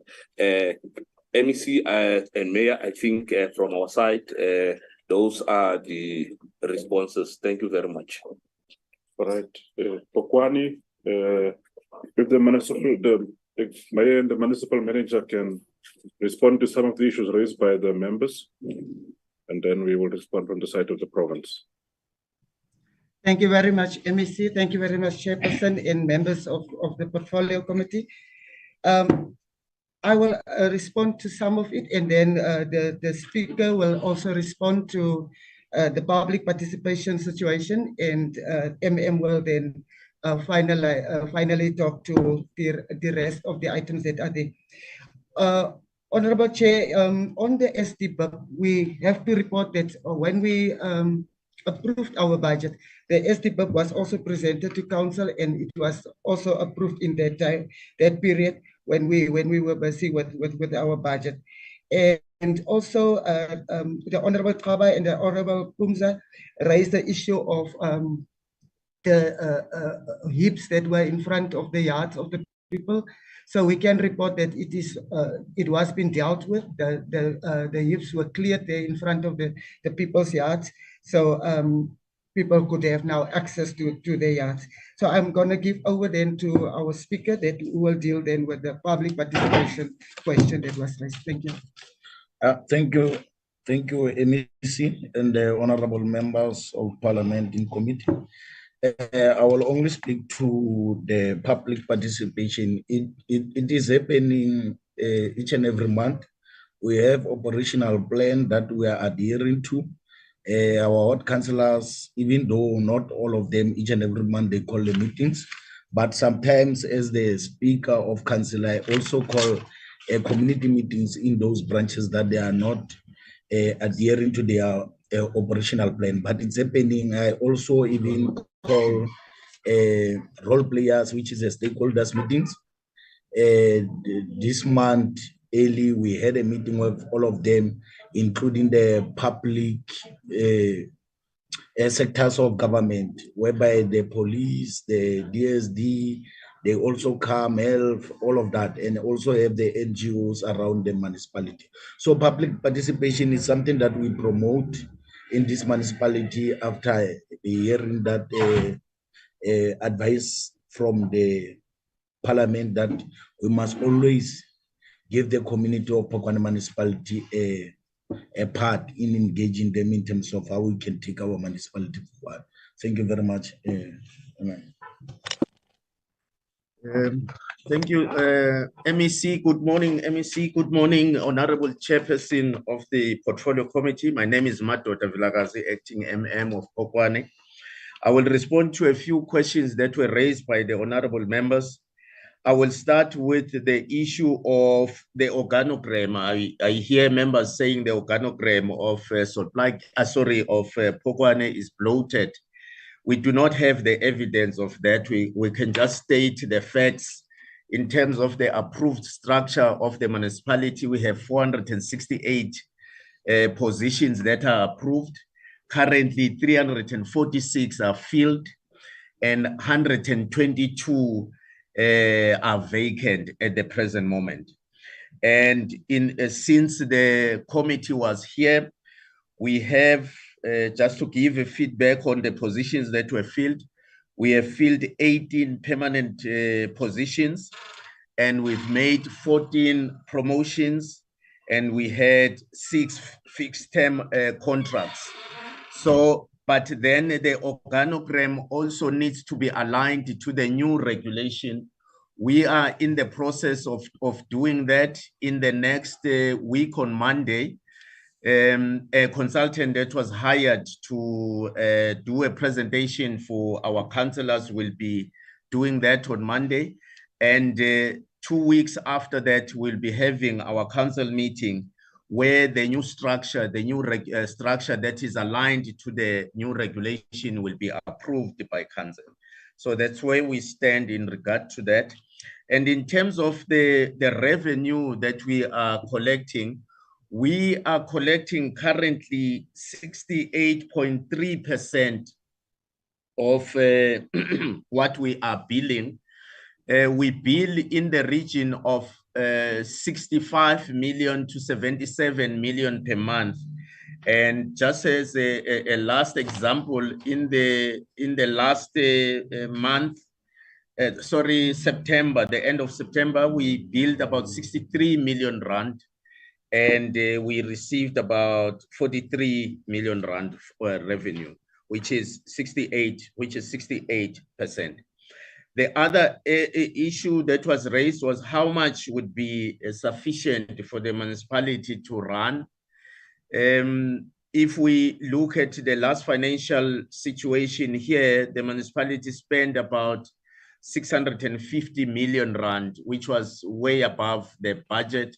But if we were to use that as the benchmark, that would mean the municipality should at least collect 54 million rand per month in order to stay afloat. And regarding the sewer network in Pampierstad, we have resolved many of the problems that the parliamentarians observed when they were here. Those have been resolved. The issue that we are dealing with now is to prepare that business plan, which will deal with the pre-1994 asbestos network. That is what is being presented here. That is the business plan that we are talking about. Other than that, we have covered a lot of ground in terms of fixing the sewage spillage that is inflicting the community of Pampierstad. I think I have answered all. Or one last thing is about the SDBIP. We've got evidence that the SDBIP was approved together with the budget in June. We don't understand why it is reported as unapproved, but in terms of our understanding, it has been approved. And in terms of the collections with the agriculture, we are busy with not just agriculture, but with all government departments, because we have a debt here in terms of our debt book. We are owed about 1 billion rand by our debtors, and government departments account for 12% of that. So we are busy engaging with government departments, although it's not easy, but we are engaging with government departments, especially the bigger ones. One we must praise is the Department of Public Works. They've come to the party, the Department of National Department of Public Works and Provincial, but also the Department of Education in the province have started to service their debt, which is the biggest debtor of government is the Department of Education. We are struggling currently with the Department of Health. We can't get through. We haven't secured a meeting. We've been trying for over 3 months, and we know how delicate it is to switch off facilities of the Department of Health. It would be quite a challenge to our community. So that's where I would end, Chairperson. Thank you very much. Or the other last area also where we are engaging very progressively, and they are servicing their debt and consolidating it, is the South African National Defence Force. They've come here on numerous occasions, and we are having a very close relationship with them, and they are trying by all means to service their debt, and we are quite grateful about that. Thanks a lot, Chair. Thanks, Chairperson. Let me convey my greetings to the protocol that has been established since 9 o'clock, Chair, but also acknowledging the presence of the executive mayors, mayor present, the MEC in attendance, councillors, and the honorable members of the portfolio committee. My question that was posed to us our question that was posed to us is regarding the 2,900 sites, whether are they serviced or not. Definitely, as a province here, we ensure that now servicing of sites is key. That when we hand over a house or a unit to an individual, the house obviously has to have those kind of services, and that's what we are prioritizing even at national level. As a province, we are leading This is a moving target, Chairperson, because post-oversity, what we are busy with now is 1,500 in Plaatje along the Battery West Road. We are servicing 1,500 sites. So there's a high demand. There's a high migration rate within the Plaatje local municipality, especially with the presence of the varsity here and other, job opportunities. People will move towards Kimberley to ensure that now they get better or decent opportunities. So indeed, all those sites are serviced. But our challenge as a province here is an old gospel that we normally sing when we've got the presence of portfolio committees. It's regarding our baseline. The DORA framework really needs to be aligned and ensure that now we do our work accordingly, because we are standing close to 18,000 sites that are serviced.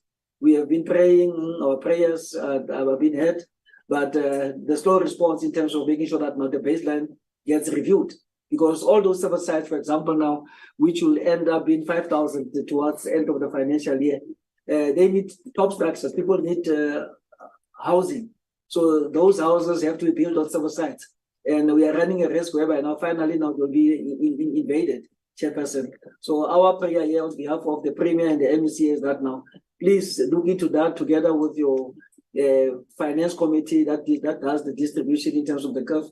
Per capita cost, it doesn't help us as a province. We are disadvantaged in terms of numbers. But to render service within the Northern KPA is very much expensive. We've got projects that are running as far as MIR is concerned, as an example. Contractors cannot cope. They spend the money on transportation of the material. So this is just some of the information that I would like to add, that now the equitable share formula really will be looked at using this opportunity also, as we have raised it in the previous visit that we had in the province here. But it's still the same gospel to say that now sites are serviced and we've got a high number in terms of service sites. Even nationally, it can be attested that Northern Cape is doing well. Even other provinces, they are coming here to come and learn how we are doing it with the limited resources, because we are depending on the reallocation from the provinces that are not spending. Also, in the same breath, what I would like to push is that now the metros are spending, they are underspending in terms of their allocations based on the DORA framework and the grants. So the consideration has to be made that now Plaatje also as an intermediate city, I'm not speaking about only Plaatje, then all the non-metro provinces, there's a need to look at that closely. That now whilst metros are underspending big time, for example, the one grant that comes to mind is the USDG, Urban Settlement Development Grant. Every year the money goes back to the fiscus. So why can't that money be directed towards the secondary city or intermediate city, Phokwane, and then Mbombela, Plaatje, for example, Rustenburg, Klerksdorp, all those areas where we can have a need to make sure that now we address, because there is a spike, there's an increase in terms of the migration, Chairperson. On that note, Chair, thank you very much. God bless. Thanks, HUD. Now, let me also welcome all the inputs from the honorable members, those negative ones as well. We take note of them. But Honorable Chair, I think in terms of the progress of our municipalities, we can confirm that there's progress in terms of service delivery. Although we are not denying that we are still encountering some challenges in our municipalities. But we have to work as a collective, making sure that we give the support from national government as well as provincial government to bring stability to our municipalities, but also to render services to our communities. It's our joint responsibility to make sure that we are giving the necessary support and not only complaining about the weaknesses and challenges of our municipalities, because it's not assisting. But Honorable Chair, I'm confident with your support as the portfolio committee, we can change things with your guidance and your leadership. We will be in a position to make sure that we respond to the issues, but also we will monitor it closely from the side of the provincial government in terms of any progress in our municipalities, but also how we are dealing with the challenges and the issues that our communities are raising. I know, Honorable Chair, that we are in elections mode and people are raising a number of issues. Some of them valid, others, well, yeah. But Honorable Chair, I think also in terms of the issues touch, or the HUD touch on some of the issues, and we raised it with you the last time with your visit to the province, in terms of our budgets and the non-spending, and the list goes on. But I think, Honorable Chair, what we encourage our municipalities is to make sure that they spend the money in terms of your support to infrastructures, because our infrastructure remains a challenge. That's why currently Plaatje Municipality are dealing with the issue of dilapidated infrastructure.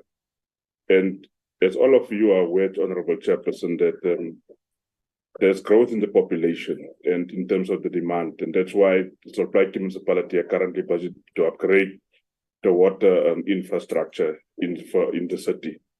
So we are moving it closely, although there's some areas that encounter some challenges as we speak.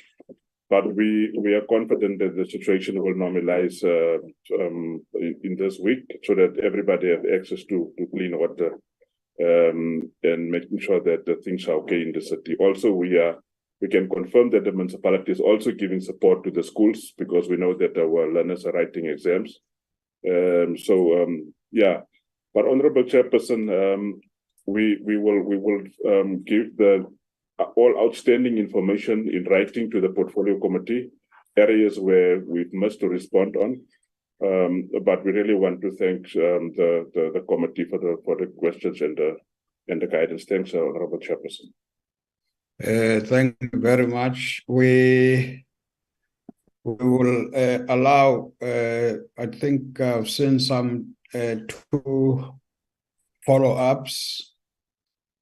Now there are 3. The first one would be Honorable Opperman, wanted to follow up. Thank you, Chairperson.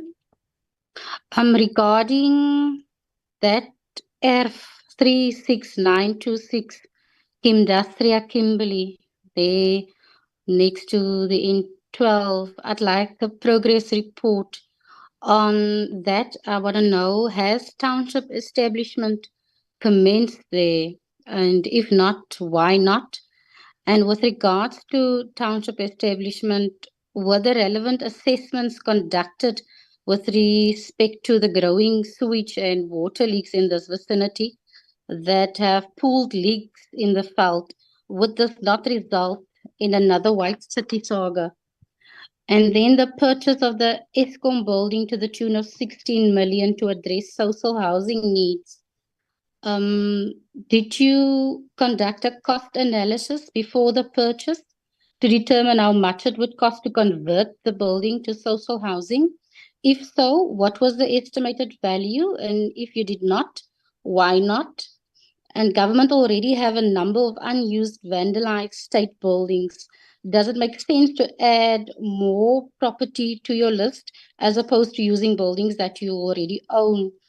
And what is owed to Plaatje by the Department of Roads and Public Works? And do you have agreements in place for monies owed by state departments like Department of Health and Education to service their debt? And then 40 million was sourced from the departmental EPWP budget to appoint 500 local employees for the Plaatje cleaning project. And the last time we visited there, it was very filthy. So are you getting value for money for a 40 million cleaning project? And what type of management is in place to monitor and ensure that this project bears results? Thank you, Chair. Honorable Mbumza.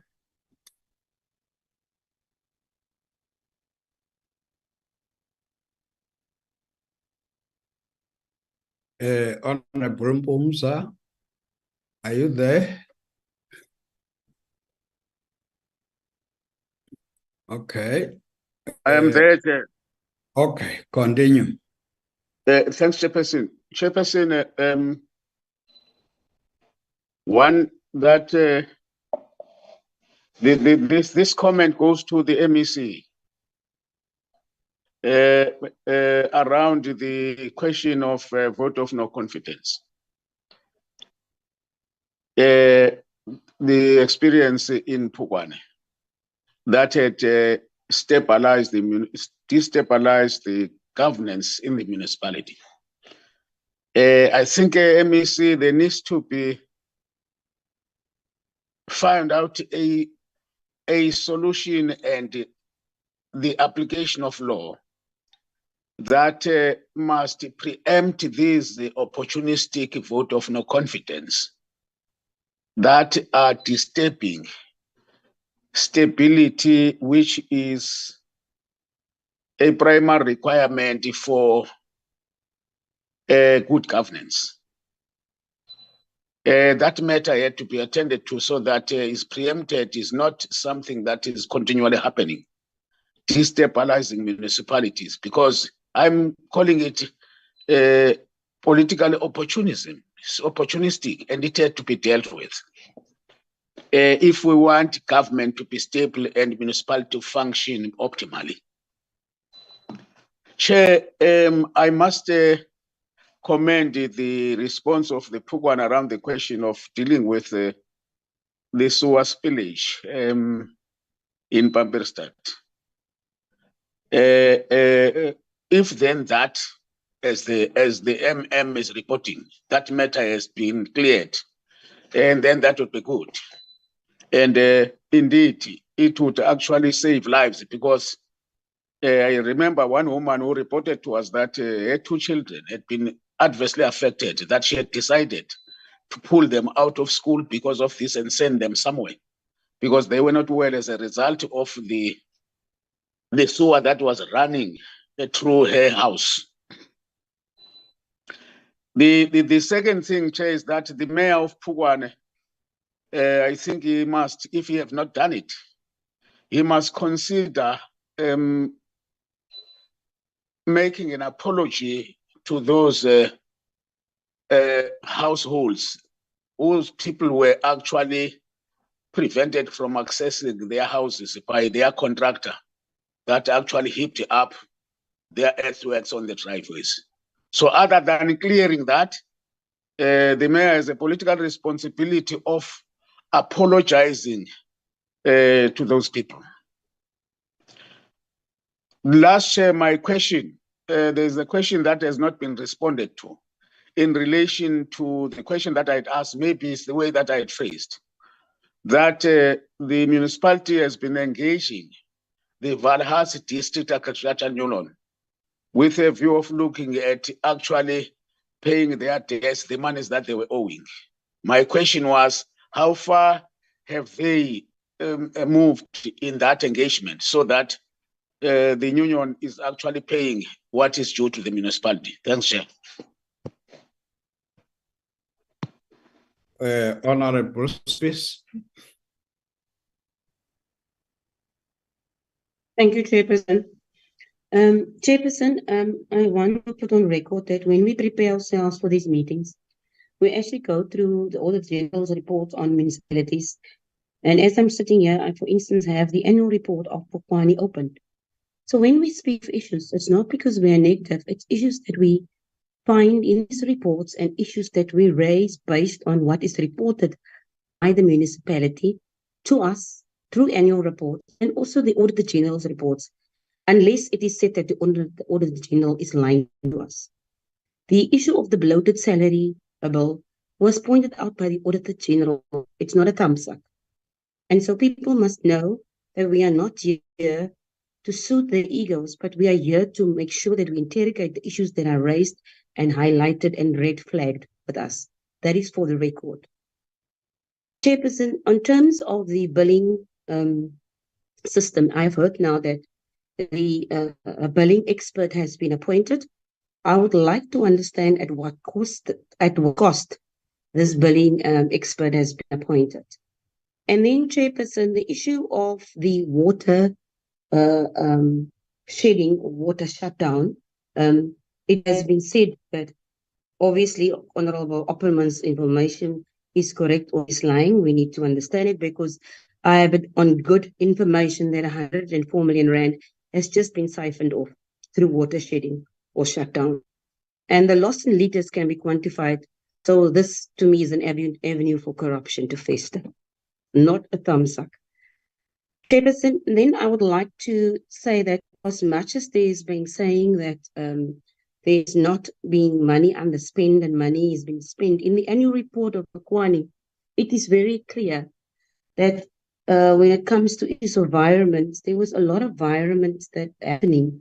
And the reason I was given by the municipality in the annual report was that it was because of underspending that they could then do environments. And then we have presenters, bragging to us that they are not underspending, they are spending their money. But this is things, unless these reports are the true reflection of what is in happening. But that is not our responsibility because we do not put up these reports, Chairperson. The issue of the service delivery budget and implementation plan was raised by me because that was what was explained. And for an official document to say that they don't know where that comes from, it's not appropriate, Chairperson. We are asking the questions based on the information provided to us as a committee. And at that point, Chair, I just want to say we need to understand what is happening in terms of the salary bill with Phokwane in particular, and whether it's been rectified or not. We are not here to just get the good stories. A responsible leadership also admits the challenges and mistakes, and that we can then assist them in helping them to rectify that. And that is also the purpose of why we are members of this committee, Chairperson. Thank you very much for the opportunity. Thank you very much. Before I allow responses, maybe so that we are almost on the same level in terms of understanding what we should have probably introduced ourselves properly to say we are a portfolio committee of the National Assembly. And a portfolio committee, its task is just the extension of the work of Parliament to conduct oversight over the executive. So in this case here, we are interacting with the municipalities, which have got executive powers, as well as the same responsibility, that of representing the people as councils. So we have the province, the MEC. So I'm sure what I'm trying to put across is that we are always cautious about everybody's responsibility. So if we ask difficult questions, I think people must understand that that's our work to ask such difficult questions. If we ask them because you are in the executive, we expect responses. But equally, we're very cautious when we coined our communication with yourselves to say we are following up on the recommendations that the committee made. And so if you underline that term that says recommendations, you can either tell us there's progress. If there's no progress, you can explain why there's no progress. And I think we will be noting all of that. So in other words, there's nothing here that says if we asked you about this specific question, first you must respond. Number two, you can explain whatever.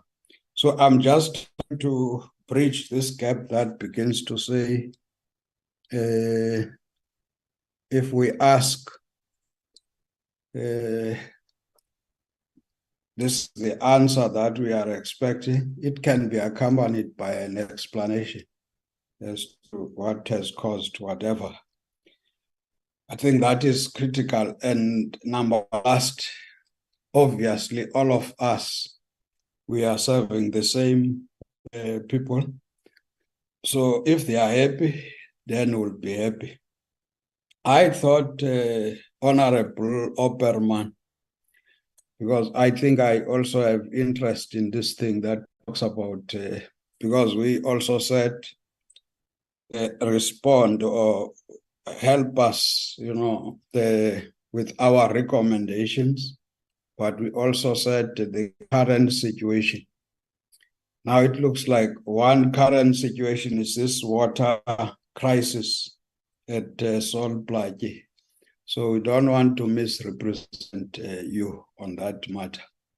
So if it can be clarified so that when we close the meeting, we exactly know what is happening, what caused the problem, it is being attended. If you can have that, because I had one member saying 3 weeks, a problem. I think the mayor said 2 3 days, and is being attended to. Obviously, you would also want us to be your messengers in terms of this problem. So we must be accurate about it so that we don't go out, talk different things. I was just elaborating on those and trying to clarify roles as well. So as we interact, so that the people we are talking about are not here. When I say the people, it's the beneficiaries of all these services that we are talking about. Can we start with the Honorable Mayor of Plaatje, followed by Phokwane? In the context of dealing with the follow-ups, you can as well have your concluding remarks, and then the MEC would be the last. Can I hand over to you? No, thank you. Thank you very much, Chair. I think it would be prudent and important that we flag our presentation that deals with the water situation which we are currently dealing with in Plaatje. With your permission, Chair, can we flag the presentation online so that we are able to speak to it? Yes, please, so that we don't misrepresent you. Yes, no, thank you very much, Chair. Listen.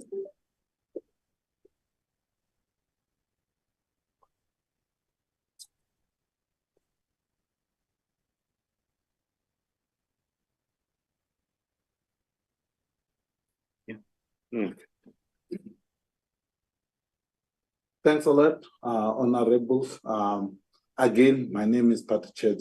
I'll be making a presentation on the issue now under consideration of the water interruption that have taken place, so that the information, as you have alluded, Chairperson, is precise, concise, and there is no parallel reporting as such. I won't talk much to the background. However, I will then start to indicate what then led to this water interruption or water shutdown that took place for 3 days, starting on Wednesday up to Friday. The municipality have a storage capacity of at Newton reservoirs, wherein we've got 4 water tanks there that store treated water. And as a result, these 4 tanks, all of them were empty due to the leaks that we experience on the bulk pipeline that is pumping water from the River 10 water treatment plant, wherein after this water has been treated, we couldn't receive that water. We had 2 major leaks on the bulk pipeline that contributed a major loss into us receiving water at the Newton reservoirs. As flagged in here on the table underneath there, we've got 4 reservoirs, 102, 91, 45, and 23 megaliter tanks.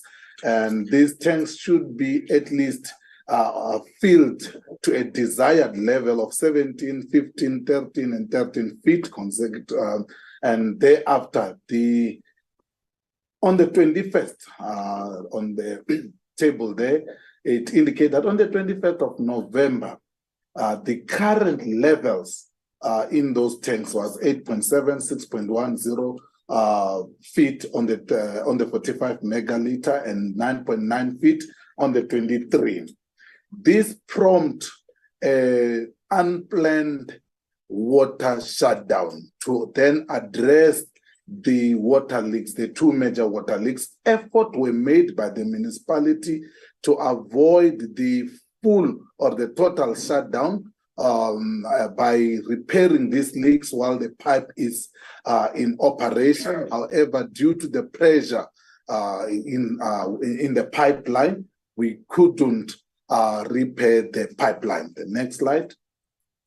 This slide is now talking to the work that has been done at the Riverton water treatment plant before the shutdown. There were major works in terms of producing, in terms of enhancing water production at the water treatment plant, wherein the filter media was replaced and also the clarifiers were dislodged or were cleaned. And if you can see on the pictures that are depicting that work that was done at the Riverton water treatment plant before the water shutdown. The pictures here on the slide are then showing the two major leaks that we had, that one of them was at the mid station where the valves gasket was leaking, and also there was a non-return valve that was also leaking. And these are as a result of the structural integrity on the material itself,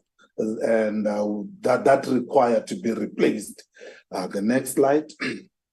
The water provision, I think this also came through Chairperson to say, have we done enough to then make provision during the shutdown that the hospitals, the public areas such as schools and the clinics and the old age homes were provided with water. And these slides now account to that, to say during the shutdown, there were water provision wherein even other stakeholders such as Ekapa Mine volunteered their resources, and the companies called Henko also volunteered their resources to assist the situation during the shutdown. However, the municipality utilizes its own internal resources. I want to respond also to the question that was raised of the financial or abuse as such, to say these are water interruption or water shutdown that was inevitable. As such,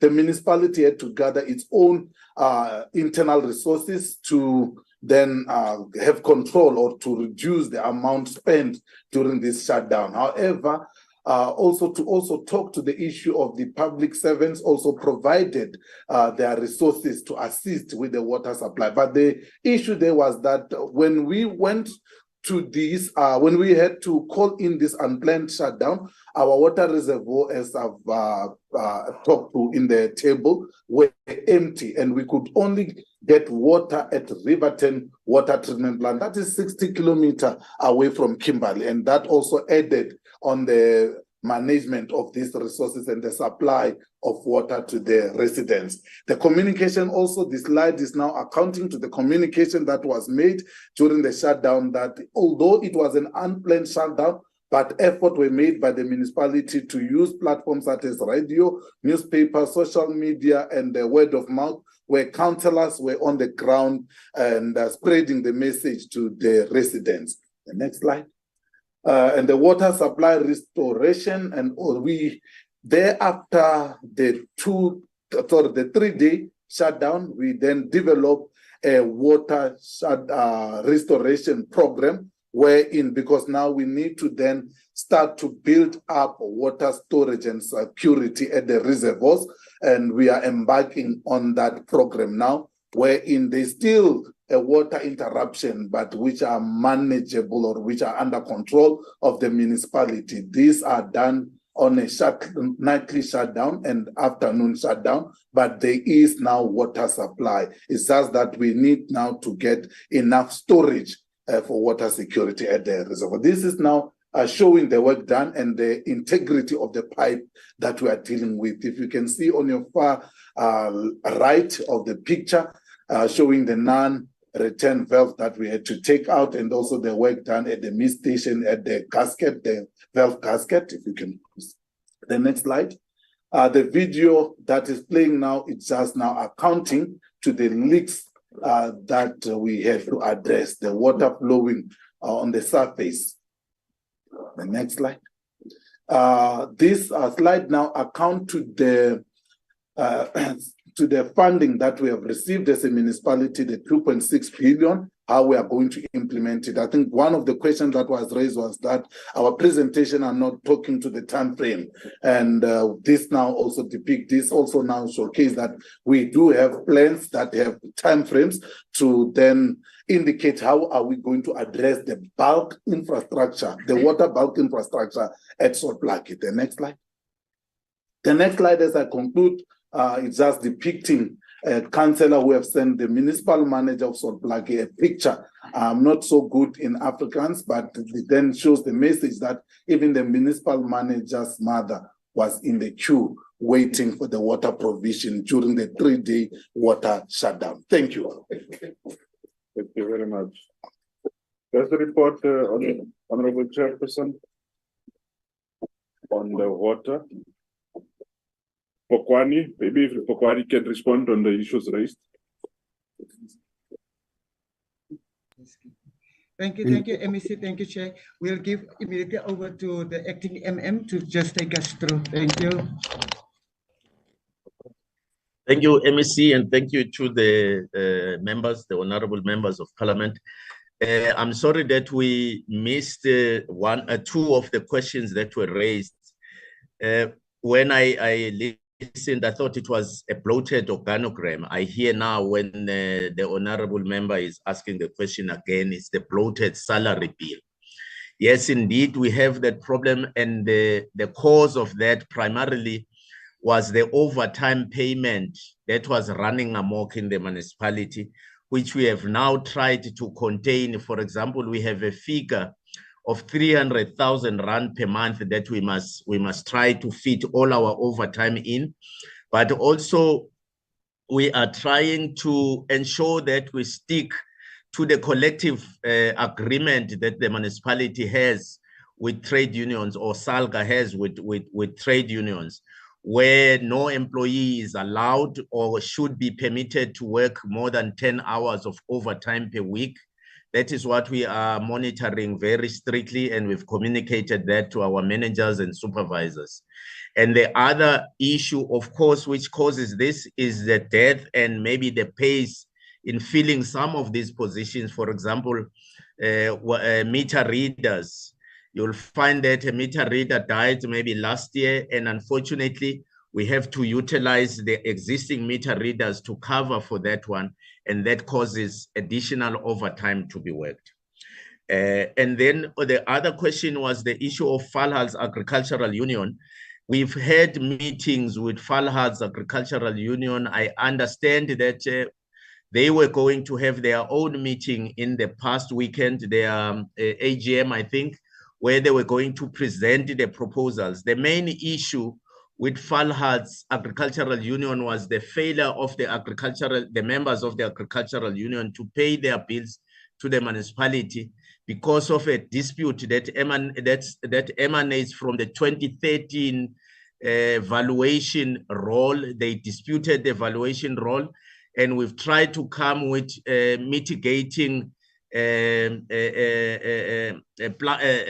measures to ensure that they are capable, they are able to pay their bills, and we have made proposals to them, which they said they will be presenting to their union. They had actually committed, we hope they are still going to do that, they committed that they will pay their outstanding debt in 3 tranches starting this month, but we haven't heard from them since their last meeting. This is something obviously that we will need to follow up as the municipality as well. Thank you very much, Chair. Thank you very much, Chair. Thank you very much, MEC. I just have to also come in on the comment that was made by the Honorable Mpumza. We I have to report that we went to these houses where the sewage spills were so terrible in that area. We have apologized to the residents staying in those areas, but also we had a public meeting within those 2 wards where we also have apologized to the community there. Thank you very much. Thank you, MEC. Thank you, Chair. Thanks, Mr. Meyer. Actually, can we just touch on the issues in terms of the N12 and other related issues? No, thanks, MEC. Once more, good morning. It's still good morning. The question on the urban that has been identified along the industrial side, obviously the land was purchased indeed. What awaits now is the town planning in terms of the professional work. So obviously that has got the cost implications. So we are trying whatever best that whatever that we'll receive now soon from the reallocation from the underspending provinces, it will be prioritized. The ESCOM building was purchased at an amount of 16 million because obviously it's government to government agency relationship that we have. It's 12 floors that have been used as office block, but also it has to be converted.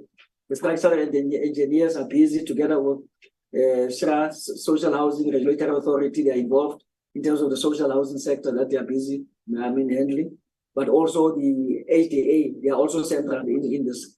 So in dealing with the vandalism that we might, have in due course, they have rented it out, the ground floor in the meantime, so that there could be at least movement of the people. So that will also mitigate the risk in terms of the vandalism. But the feasibility studies are ongoing. We are waiting for the report so they can give us to say that these are the things that we need to do. And then from all those costs will be indicated and be reported to the committee members in due course in terms of the process. But feasibility studies are going on and we will report accordingly. I think if my memory serves me well, those were the only 2 questions, MEC, regarding the industrial area in terms of the N12. But also in the same breath, because as a department, yes, it's our mandate in terms of development, but we are working closely because the social plan also, we will be communicating with them in ensuring that now they declare the area as the restructuring zone, so we can be able to make sure that now that the precinct itself or ESCOM building, because it's in town, it is strategic in ensuring that now we can accommodate the students, we can accommodate the middle income, and then also those that are earning at a higher level, to make sure that now the social housing is there, because it has to generate revenue. We cannot end it of then have the same situation where we have in the old properties where social plan is in charge.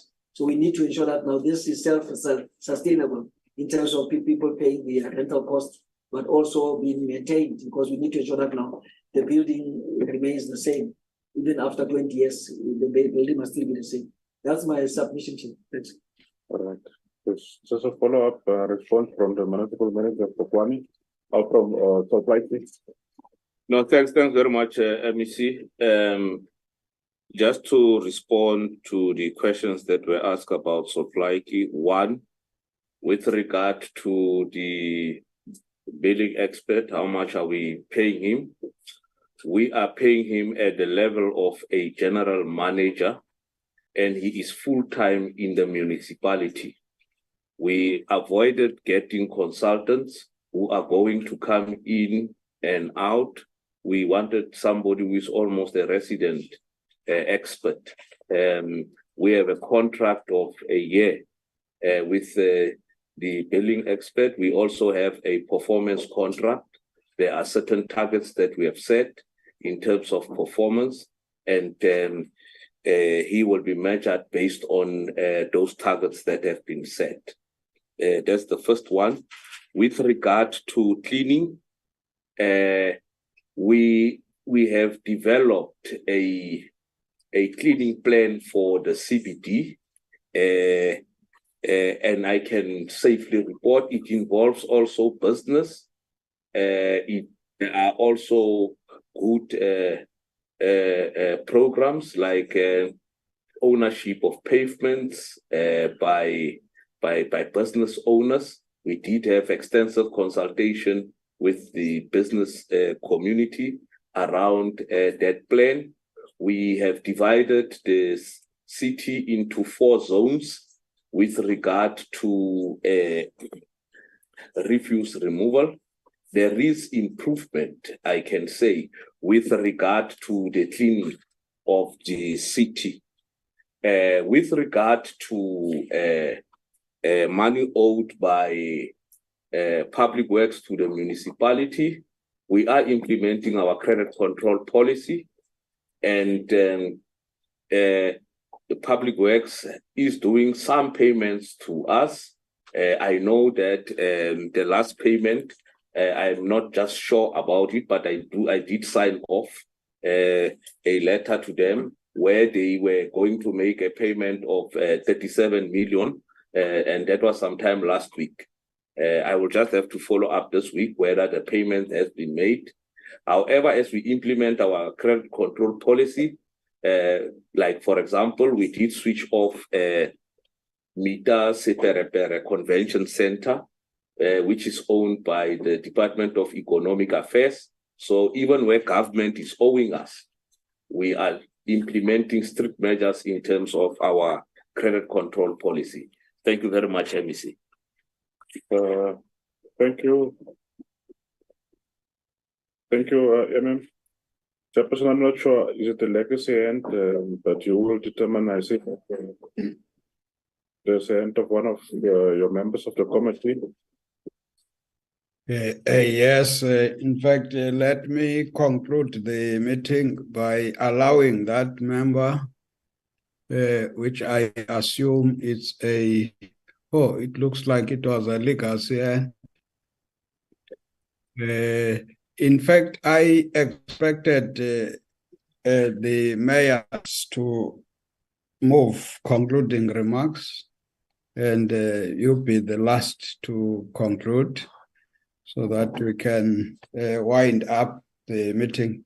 But I think out of the questions that we're getting, hence I felt a sense of trying to explain when members of parliament ask questions, you cannot stop them from asking. You can only respond.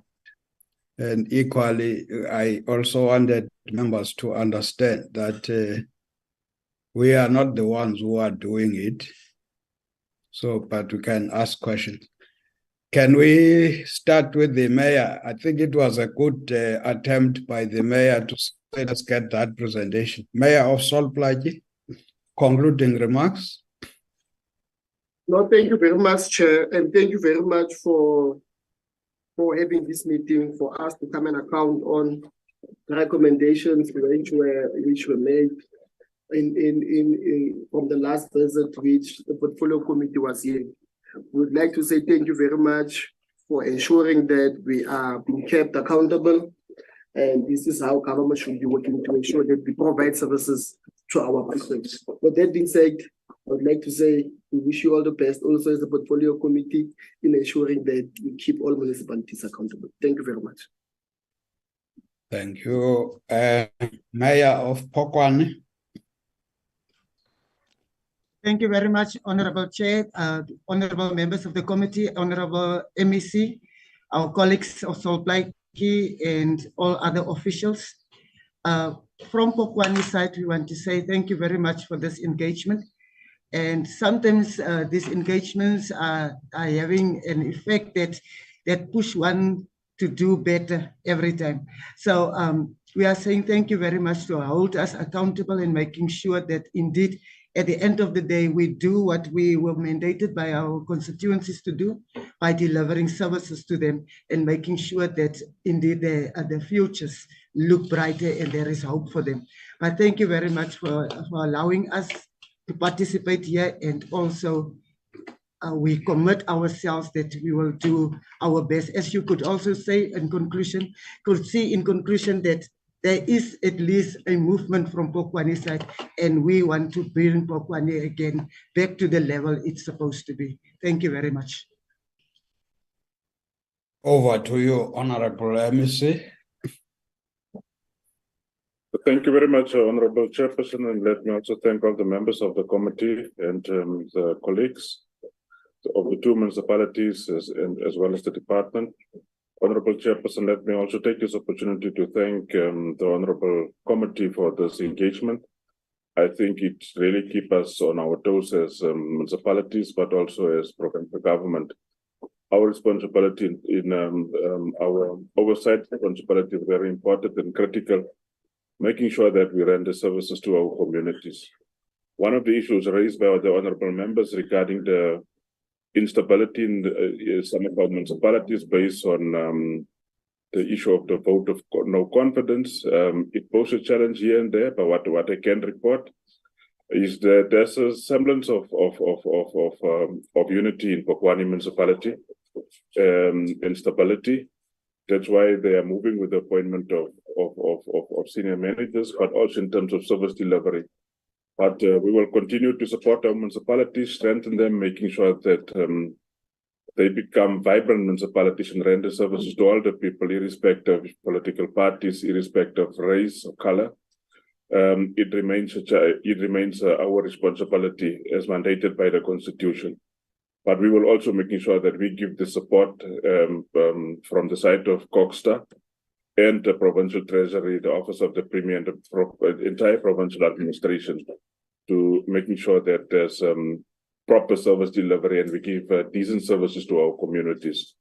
So with that few words, Honorable Chairperson, I really want to thank the committee for this engagement, and we hope that if there's any other issues that we still need to respond on, that we will do it in writing from the side of the municipalities to make sure that we have all the relevant information. Thanks so much for your support. Thank you very much. I think in concluding your remarks, actually, when I say your, I mean from the mayors, including the MEC, the commitment to improve on whatever that we are doing, and the readiness to account. And when I say readiness to account, not to us, actually, our principals are the communities, are the people that we are supposed to serve. So even in our absence, if you can keep on accounting to our communities, trying as much as is possible to improve on whatever that you committed to do. When I say you, I mean the executive committed to do with the people. So even in our absence, so our wish is that that list of dysfunctional municipalities must exclude Plaatje, it must exclude Phokwane. So that is why we are making these follow-ups, because what invited us to engage on some of these municipalities was the fact that they were in that list. And I think everybody is attacking us when they see 66 dysfunctional municipalities. And a year goes by, we still come back and talk about almost the same number. So we hope whatever task or programs that would be engaged in, they would be meant to move away these municipalities from that list. And we have raised the same with the minister. So we are raising it with yourselves. Let's say good luck. We hope everything for the best. The meeting is adjourned. Thank you very much. Thank you, Chair. Thank you, Chair. Bye. Bye. Bye. Bye, Mayor.